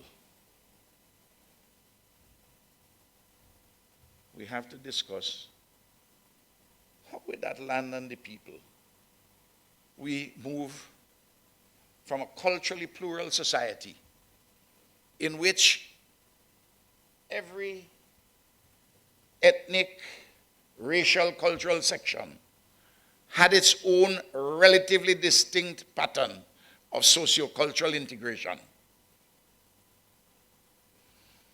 And through the fever of history and the process of creolization, in which biology helped, that we arrived at a position today where, not just today, but 30, 40 years now, where it's no longer a situation of a white cultural, ethnic, racial section controlling the lands and the resources, and having its own distinct pattern of socio-cultural integration. The mixed group having their own distinct pattern of socio-cultural integration. And the enslaved Africans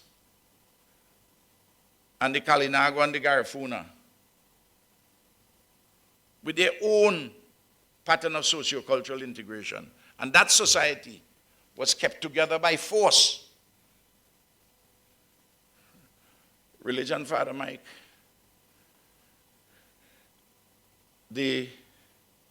Remember when the enslaved Africans came on a Sunday when church was holding, they didn't go into church, And they had to have their own forms of worship. So too, the Kalinago and the Garifuna, until day by day, bit by bit, sweet Jesus, that we saw some changes. To one now where there's a social stratification based on class, with residuals with ethnicity, and with status, meaning social estimation of honor. And of course, a dimension to account for patriarchy in the society. And this society which we have now is not held together by force, but by our consent, our sharing a core of values. For instance, in an earlier period, when there was talk of revolutionary struggle, meaning the violent overthrow of the state,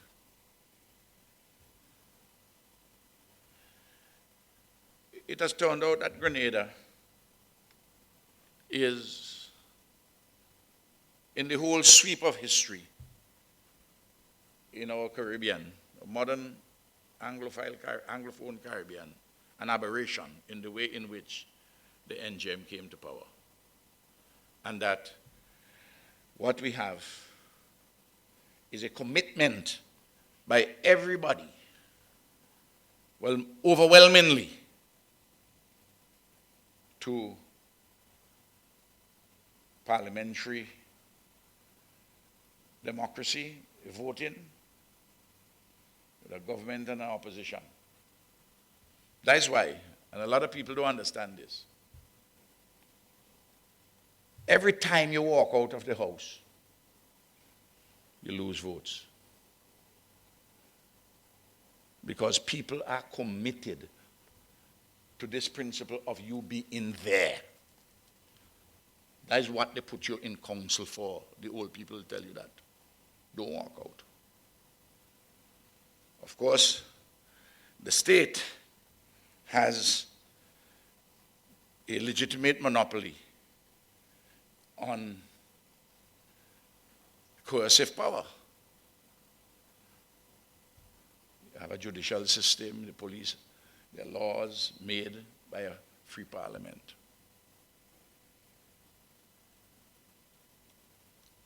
Now, the state. The state is something peculiar. And I don't want to go through all the ramifications, all the historical overview of from pure Crown Colony government to modified Crown Colony government and so on, coming up to 1951, one man, one vote, and gradual devolution of authority to the locally elected, to internal self-government in 1969 and to independence in 1979. Important as that is, I want to take us to a discussion which doesn't often take place. The first thing to observe about the state in St. Vincent and the Grenadines is that it did not grow out of the internal contradictions of the society, as happened in Europe, for example. The state in St. Vincent and the Grenadines was an external imposition. It was an external imposition by colonialism from a country which was already mercantile capitalist, moving towards industrial capitalism. But it suited them at that time to impose a slave mode of production here.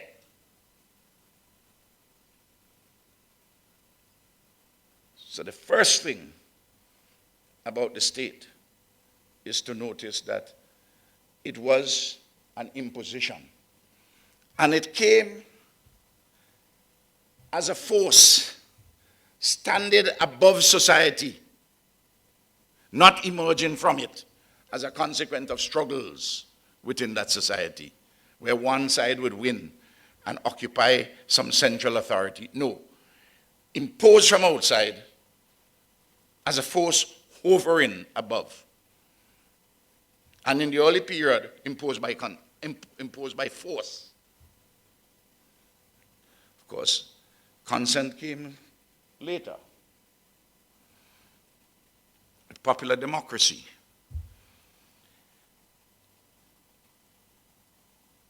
But there is still in the society, because of the manner in which the state came into being, that there is, because it's seen as an alien entity, not belonging to us, there is still a tendency among some to use and misuse the state across all classes. To use and misuse and the resources of the state. In fact, on some occasions you get the impression that the ordinary man and woman in the country is more committed to things Vinci, to the landscape and seascape of the country, rather than to the democratic state institutions. It is true that more and more they're giving a commitment to the democratic state institutions. And that's why it behooves everybody who is involved in leadership to not seek to weaken the democratic institutions of the state. Because by weakening them,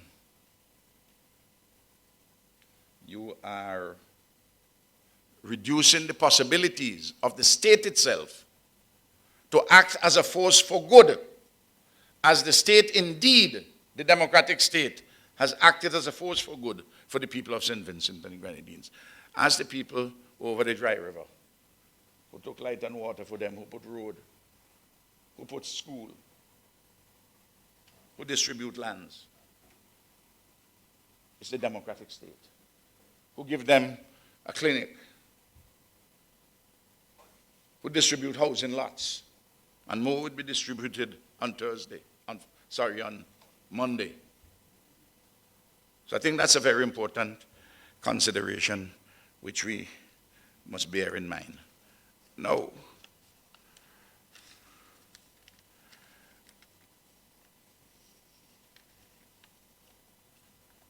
in the struggle in the modern period, I want to throw this out without debating it, because I have it. I describe the thesis in this book. The social democratic revolution, which was unleashed after the anti-colonial uprising of 1935, October 1935. That social democratic revolution is still ongoing. Many important tasks have been accomplished, and others are still a work in progress, and some to be accomplished still, as the extant conditions in the country and the global economy change. But you see a direct trajectory, philosophically and practically, for the social democratic revolution between Mackintosh, Joshua, Cato, and our government. The only government of any length of time which was not openly within the social democratic tradition was Sir James's government, who defined himself as being a centrist liberal and wanting to have a property-owning democracy. Well, that was not accomplished wholly. This doesn't mean that there were not social democratic interventions, and particularly in the field of law. There were many social democratic interventions because of the work of the Attorney General. Important areas of social democratic reform.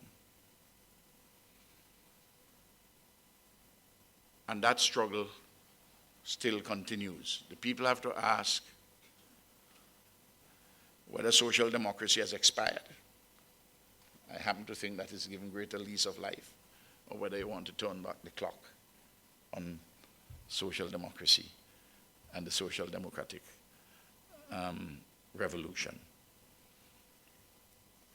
Now I want to say this. In looking at the evolution of the political economy,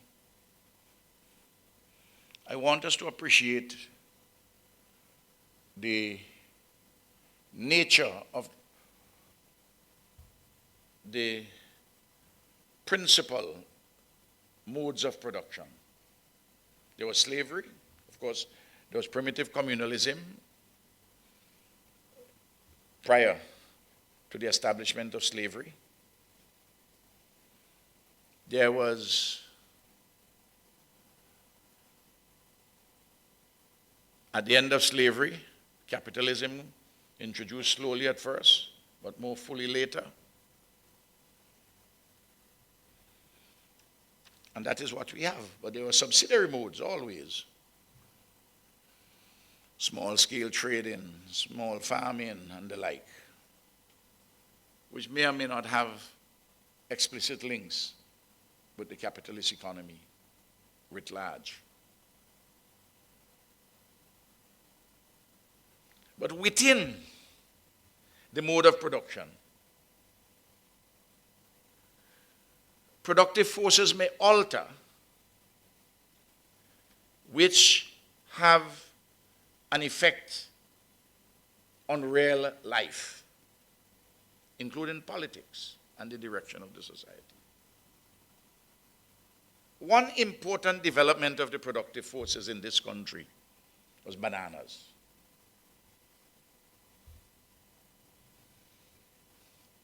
Away from plantation agriculture, easy crop to grow, relatively speaking, to sugar and root. Every week, you can cut the bananas. It's an organized system of trading.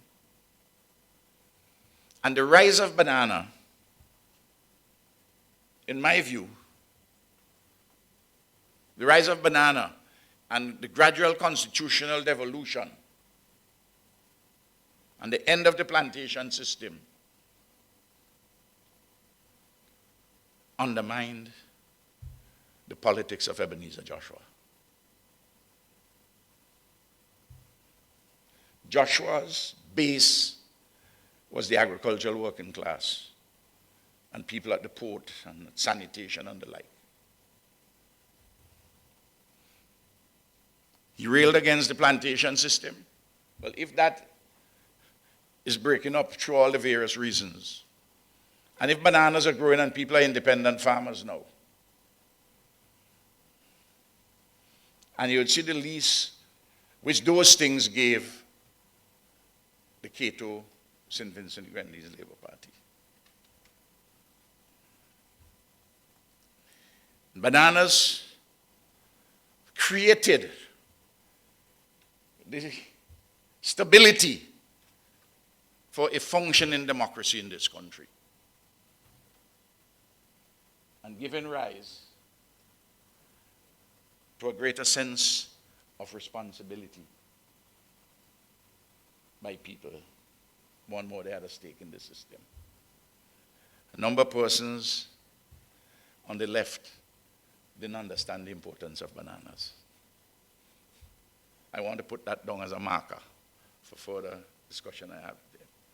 Now, if I go, the promise of independence was contained in the preamble to the Constitution of St. Vincent and the Grenadines. And by and large, we have stayed faithful to those promises.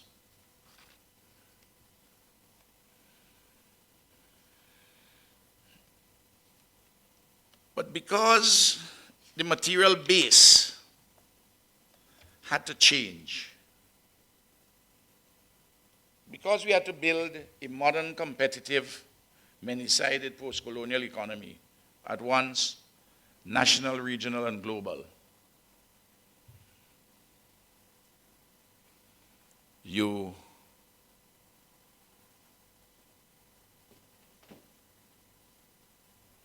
had to address many cross-cutting issues.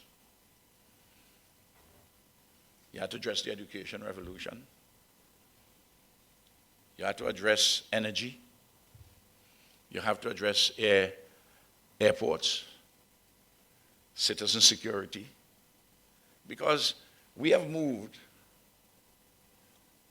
from a goods-based economy, I reiterate, to a service-based one. Where today,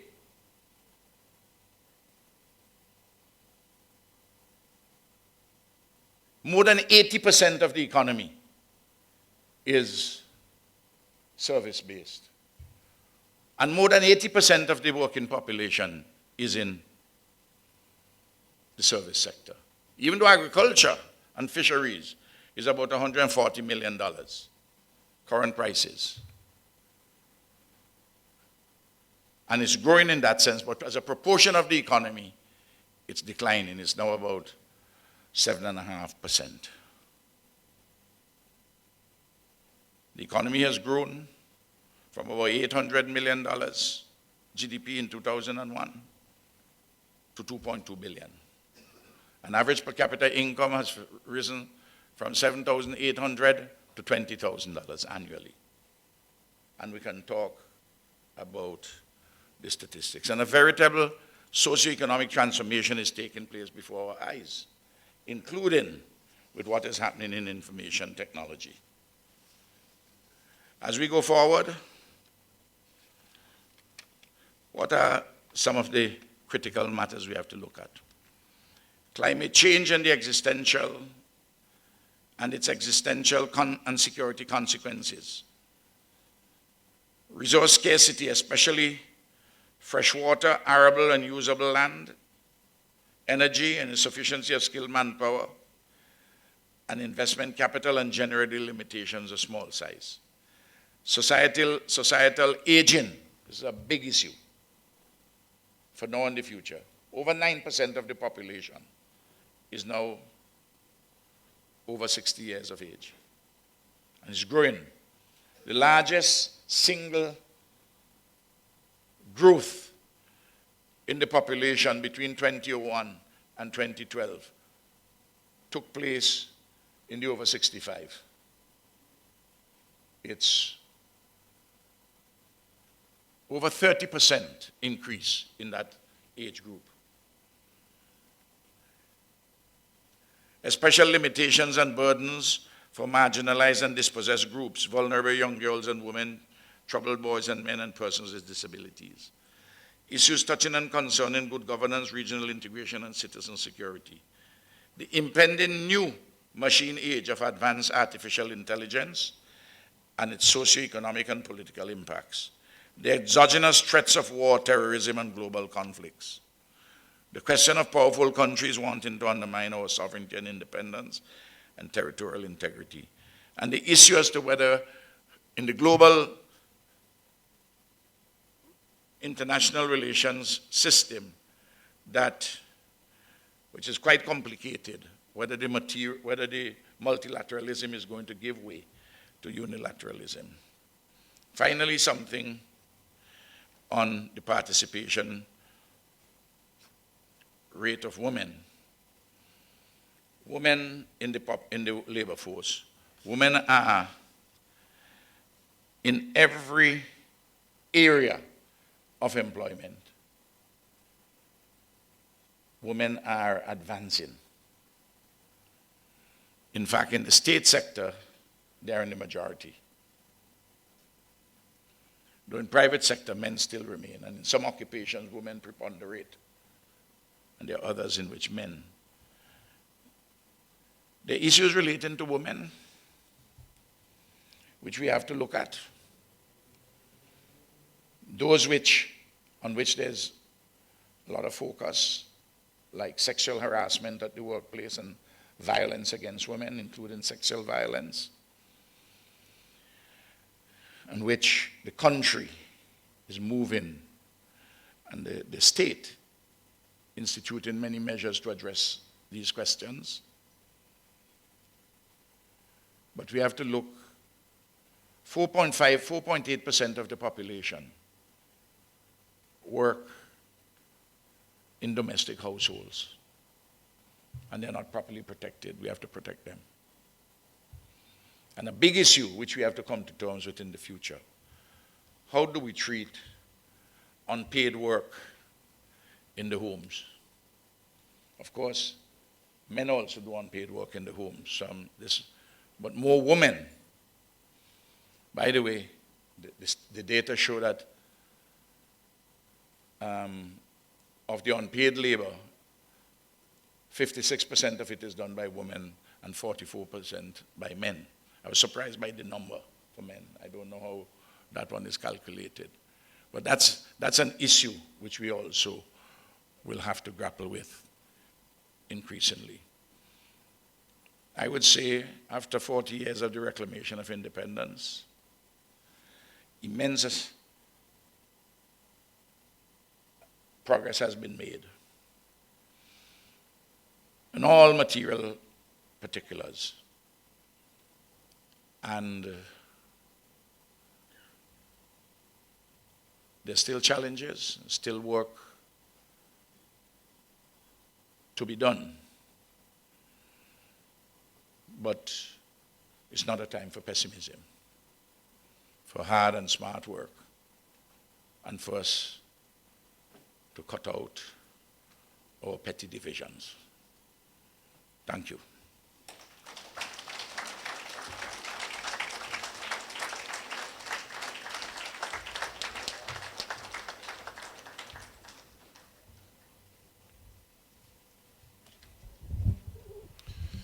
Thank you very much, Prime Minister Gonzalez, for taking us through that historical journey and for such a comprehensive reflection on our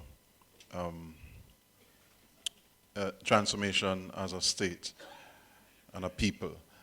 I wish now to open up the floor for a few questions, and we will try to do that in another 15-20 minutes. It's about 25 or so minutes to 10, and so we will just want to use our time to get as many questions as possible. There's a microphone. There is a microphone in the center.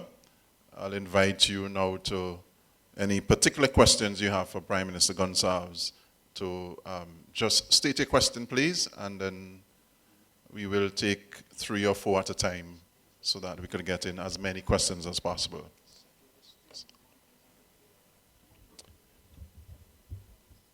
Is there a mic for the head table? So please, may I invite your questions, make them short, and we'll invite the Prime Minister to respond to perhaps 3 at a time so that we could. Okay, Brother Providence. Is there a mic for the head table, please? Prime Minister, good night. I very much enjoyed your presentation, and I feel there's a space for you when you retire from government to lecture the community on our history.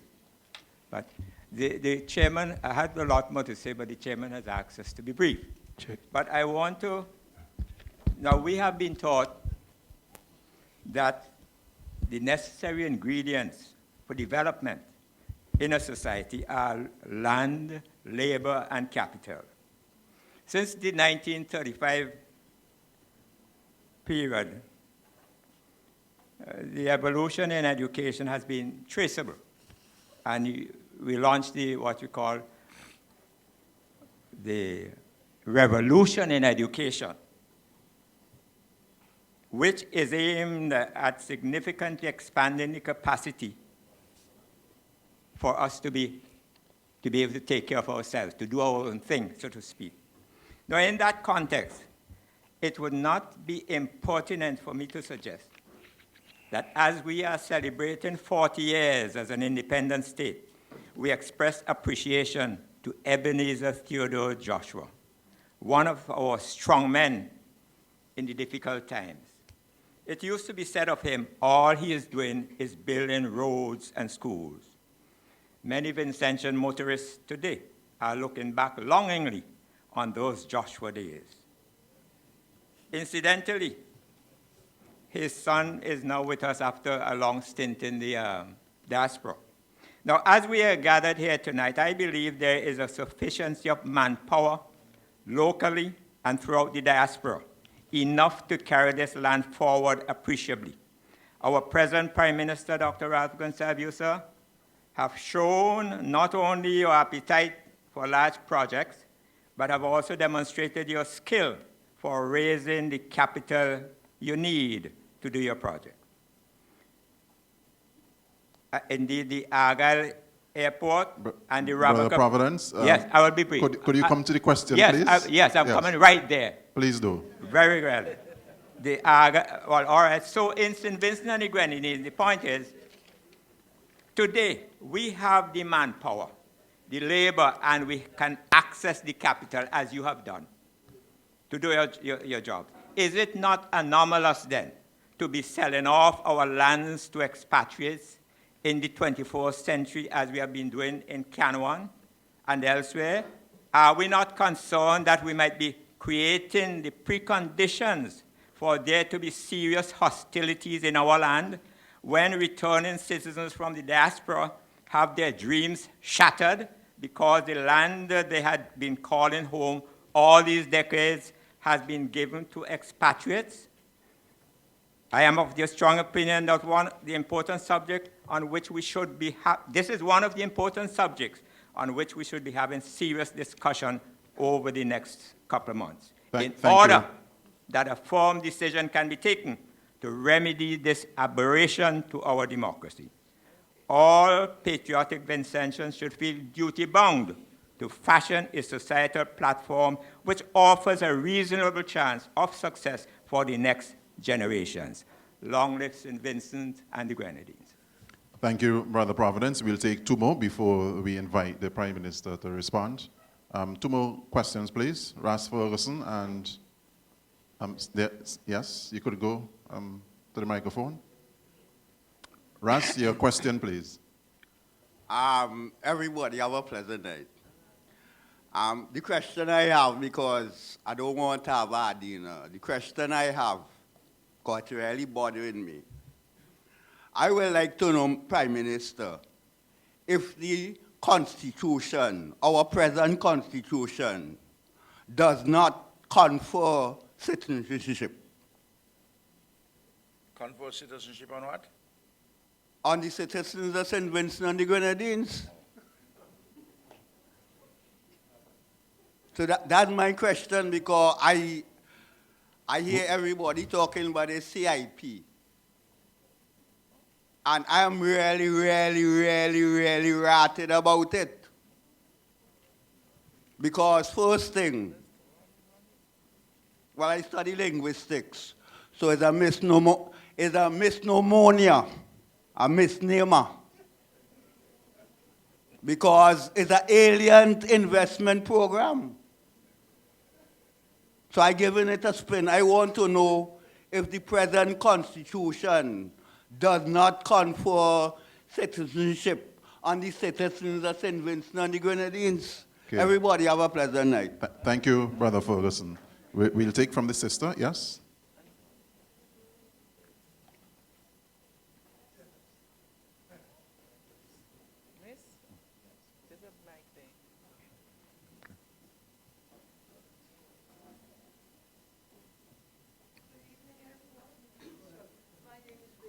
Brown. I have a question for the. Hold your mic closer to... Yeah. It's okay? Yeah. Go right ahead.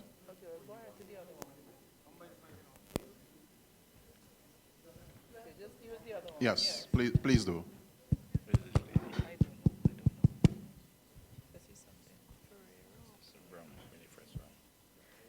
Good evening, everyone. My name is Winifred Brown. I have a very brief question for His, His Excellency, the Prime Minister. You ended your lecture by saying that it is time to cut out our petty divisions. And I was waiting for you to say how you envisage that to be done. I do not live in this country. I am a Vincentian, but I don't live here. I come here very often. And it always amazes me and irritates me when I see the way that the people are so divided. And therefore, I was very happy that you ended your lecture on that positive note. Only, in my opinion, I am missing the way you're going to fill it in. Thank you. Okay, thank you. We'll now invite the Prime Minister to respond. The first question, land in Canada, confer citizenship and petty divisions. Well, I think he spoke about Ebenezer Joshua. I think Ebenezer Joshua should be a national hero despite several weaknesses in his political praxis. And the principal one, of course, for me, is when he opposed the country going to independence. But you know, he has made an immense contribution which changed the lives of people for the better. The point I was making in relation to the matter of the lands, distribution of lands, Joshua talked about it, and he definitely agitated for land reform. But he didn't do it, and at a moment when arguably, at the time when the sugar industry was closed in 1961, 62, as I've put in this book, Joshua got a terrible rap that he's the one who was responsible for its closure with the strike. And I show that that is absolute nonsense. That was a political hatchet job done on him. So, and I've corrected several of those things. Yes. So let me put myself on record. And I knew him, and we had a very good relationship. Insofar, the question of the selling of the lands, the general proposition that you have raised about we have to be very careful about selling lands to foreigners. The Alien Landholding License of 1922 establishes a regime to restrain the selling of lands except for clearly defined purposes and on particular conditions.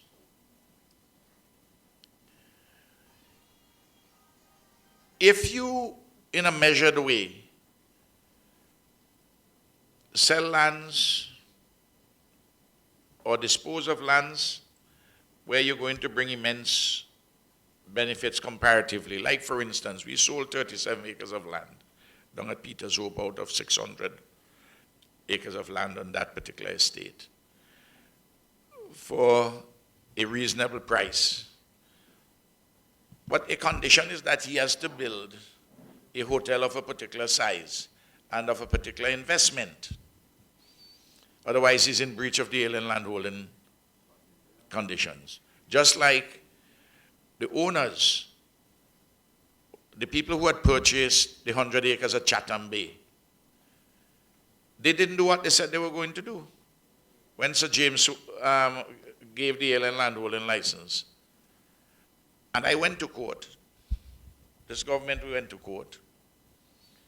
Camilo, in fact, had prepared the brief and everything. And I told him, I say, when he was working there, I say, you can't argue it, I'm going to get a Queen's Counsel to do it because the owner's going to bring Queen's Counsel down, which they did. And we eventually, we went all the way up to the Privy Council and we got back the lands. In fact, they threw in their towel before Privy Council because they realized that they had no leg to stand on. And we got back the land and Chatham Bay is in our hands. I told Mr. Saladino on more than one occasion, I said, you know, I would not have provided the quote-unquote deal arrangement which you got from Sir James. The problem is this. Once that was done, and they have spent a lot of money developing the lands, if you are to take it back, you have to compensate them, and the cost is going to be prohibitive. So what you seek to do, you try to work with it. And in my own case, to try and work, for instance, in the south of Canawan, where there's a big marina there now, we have 17% of that marina. We didn't sell our lands, we put the land in as equity because we want to be at the table. So there are various, I don't think that we should have an absolute position that you don't sell any foreigner lands. I don't think that is tenable. Mustique, I must say, has turned out in economic terms to be an economic boon. Mustique contributes in gross EC dollar terms about $150 million a year. And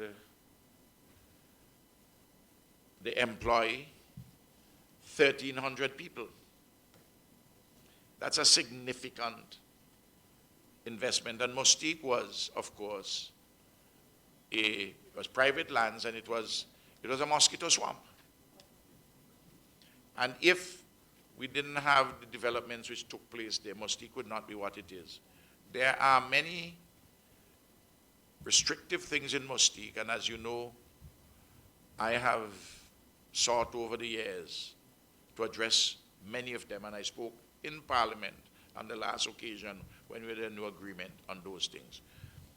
So I take a very balanced approach to the issue, but not a balanced approach which says that, okay, you sell the lands to collect alien landholding license. You sell it if you see that there's a purpose for an investment which is going to benefit the people as a whole.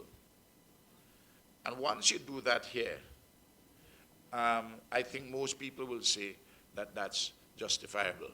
In relation to the question of the constitutional, the Constitution of St. Vincent and the Grenadines lays out you're born in St. Vincent, you're a citizen. Nobody can take that away from you. But it provides also that you have to apply. So that's the first one. And if you're the child of a Vincentian born, you're also entitled to citizenship at birth, wherever you are born. So children of Vincentians who are born anywhere overseas, they're automatically citizens also at birth. So those are two. Vincentians, persons who are born here, persons who are children of native-born Vincentians, even though they're born overseas, but only to the parent, not the grandparent.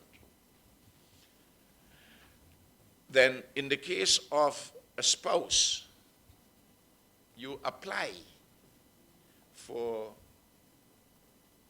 citizenship. It doesn't follow naturally in the way of the descendant of a Vincentian born overseas. That person doesn't have to apply for citizens. They're citizen at birth, even though they're born overseas.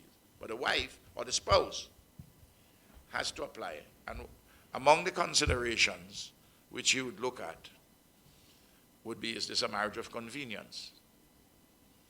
Is this person a security risk and therefore not worthy of citizenship? There are those grounds. Now, since we have been in office, we have amended the Citizenship Act because there's a Citizenship Act which lays down provisions as to how such persons can get citizenship, and also persons who are naturalized. And the citizenship legislation also says that if you have made an immense contribution to St. Vincent and the Grenadines in economic and cultural terms, social terms, and so on, and you're resident for 5 years, you know the language and so forth, you can get citizenship. You have to apply. The question as to whether the issuance of citizenship by investment, I don't know if it has been tested, but on the face of it, it appears as though legally it is permissible to be done. But you'd have to go to Parliament with the requisite legislation, and it depends on how that is framed. I would suspect that if you try to make two classes of citizens, make them a different kind of a citizen, because the Constitution contemplates one class of citizenship. But my problem with my brother, with citizenship by investment is simply this.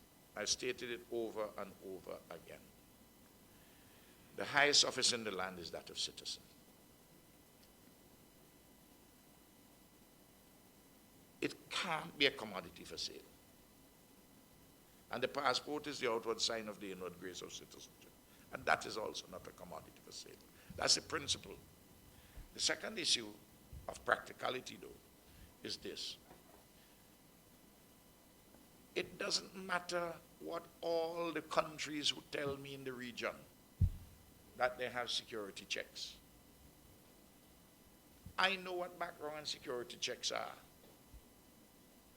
And I tell you this, given the number of them which you have to process to make money, as the sun rises tomorrow, you're always going to have vagabonds and crooks among them. They will be among the dangerous ones on the road to Jericho. No question in my mind about that. I know when they tell me about they do checks and so on, I'm Prime Minister now for 18 and a half years, and I know how checks go. You can do it if it's there one or two people who you're making a security check on if they want to buy a piece of land, what type of persons these are, and so on and so forth.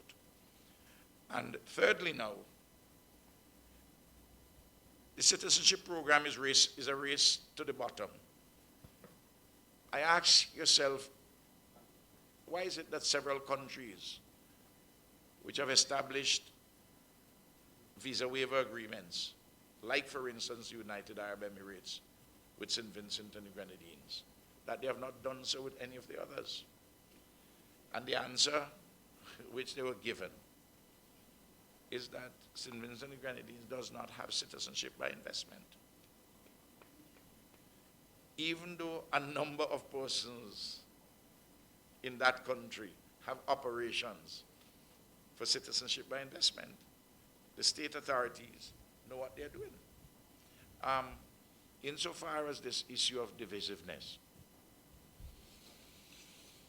look, competitive democracies breed divisiveness. We see it in the British Parliament currently. The people voted for Brexit and they can't get Brexit, and everybody is putting all sorts of things, and the dialogue is very combative and strained and so on, and the usual British civilities are going out of the window. And in a small country like this, it's even magnified. One of the problems in a place like St. Vincent and the Grenadines, which is small, happens in all the small countries in the Caribbean, in the world, which are developing countries. I have observed that wherever there is a scarcity of resources, there tends to be, generally speaking, an abundance of politics. And where you have an abundance of resources, you have a scarcity of politics. Until recently in the United States of America, where somebody wants to drain the swamp in a particular way, and for himself, that we see the intensities of that. But we pander, all politicians, some more than others, to things which are so straightforward. And they are driven by extreme elements who are associated with the party. And you have to stand up and say, listen, I'm not going to be driven by you. And nowadays, it's getting even worse because of social media. And everybody just curses one another on social media. And my staff here will tell you, well, I don't go on social media. So it doesn't matter, I don't see it as much as you curse me. And people tell me how much you curse me. I know that it's not me, it's not thing, and I communicate directly with people and go with your bitterness. And if I hold my hand out in friendship, and I hold my hand out in love, and you don't want to hold it, well, the opposite of love is war. If I give you my hand in love, and you don't take it, I keep the love and you keep the war. But it's not easy in the nature of the competitive politics in a small country. And in the case of St. Vincent and the Grenadines, where the competition for office is intense. And there's several persons who come to office or who seek office. Don't necessarily seek office because they love people.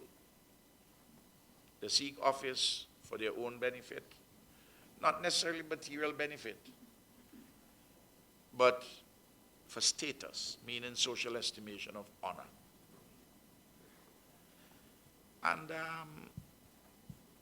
sometimes they are agitated to do so by others who are not in the front line, but who want them to run those kinds of lines. What can I say? In dealing with this, we have to talk about it like how we are talking about it here. People have to make the judgments, and the public must make judgments too if they consider that this divisiveness is unworthy. Look, you have to have differences when you have different political parties. Is not kumbaya. But I'll tell you something. If you think politicians have differences in this country, try church, man.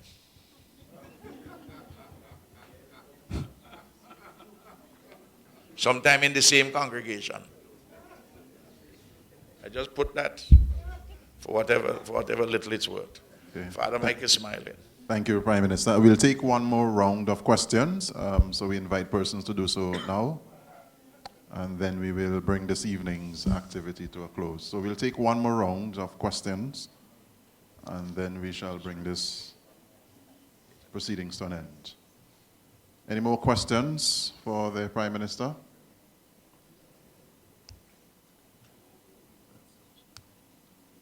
If not, let me thank you, Prime Minister, for your responses. And now it's my pleasure to invite the Deputy Guild Chapter, Mr. Giovanni Brown, to raise a vote of thanks.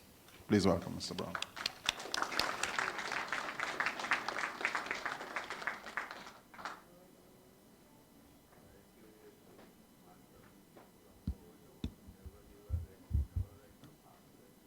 Good night, ladies and gentlemen.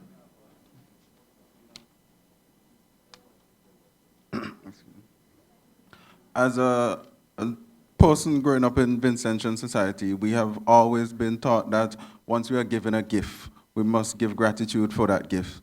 And this evening's occasion was nothing short of a gift. We would have been given an evening of entertainment and also a wealth of knowledge. And as such, we must show our gratitude for such a gift. The University of the West Indies would like to express its sincere thanks for those persons who have contributed in more ways than one this afternoon to make this evening's occasion a memorable one. And as such, persons who would like to thank are the Honorable Prime Minister, Dr. Ralph E. Gonsalves, for an engaging and comprehensive lecture.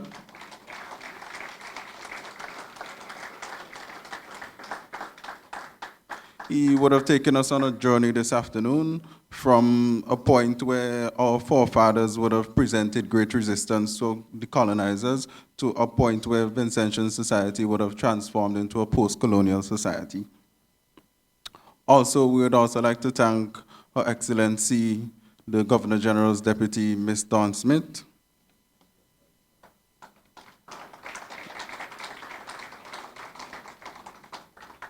Her Excellency, Mrs. Vilma Reyes, from the Cuban Ambassador to St. Vincent and the Grenadines, and Mr. Victor Simon. His Excellency, Mr. Calvin Ho, the Ambassador to the Republic of China on Taiwan. Ms. Ellen Singh, the First Secretary of the Ambassador of the Republic of China on Taiwan. Mr. Francesco Perez, the head of the mission of the Bolivarian Republic of Venezuela, and Mrs. Andrina Bermudez. We'd like to thank them for their presence and their support that they would have given us this afternoon. We'd also like to thank Father Mike Stewart for his prayers and for invoking God's presence this afternoon. Mrs. Deborah Dalrymple, the head of site of the University of the West Indies here, for offering opening remarks and also for the introduction of tonight's feature speaker, the Honorable Prime Minister. We'd also like to thank the New Kingston Chorale for a lovely rendition of the national anthem and for also invoking memories with the patriotic melody that they would have provided this afternoon. Mr. Kenneth Vibrating Skates for his patriotic rendition of the songs from the past. Members of the media for the coverage tonight and leading up to this event. Especially we'd like to thank Nice Radio, NBC Radio, and their collaborators for the live broadcast this afternoon. The management and staff of the Methodist Church Hall for allowing us to utilize the facility this afternoon. The Open Campus staff and the Guild of Students, especially my colleagues, Ms. Shari Roberts and Ms. Ramona Maloney, who would have assisted us greatly this afternoon.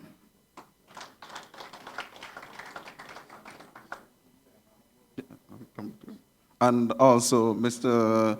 Daniel, who would have chaired this evening's proceedings. Mr. Cap Balcom for the video recording and for the live streaming this afternoon, and also Mr. Seymour Hines for the photography. And of course, we can't forget the lovely audience that was present here this afternoon. Without you, this event would definitely not be a success, so you definitely deserve a round of applause as well. I would, however, like to leave on a note that going back to my childhood as well, we were always taught Roman numerals, and the Roman numeral for 40 is XL. So I'm proud to see that we have so much pride that this year's celebration is an extra large one. I think I think Excel is definitely indicative of the way that we're going about celebrating this 40th anniversary, and it gives me much pride to see that we're going about it in this way. And ladies and gentlemen, once more, I'd like to thank you for being here, those present in the audience, and also those who would have been with us via live streaming. Thank you very much. I now hand you back over to Mr. Daniel, the chairman for this evening's proceedings. Ladies and gentlemen, and I say thank you to Mr. Brown for thanking us all.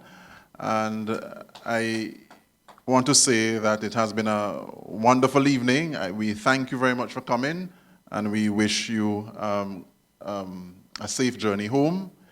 And we need to continue this conversation.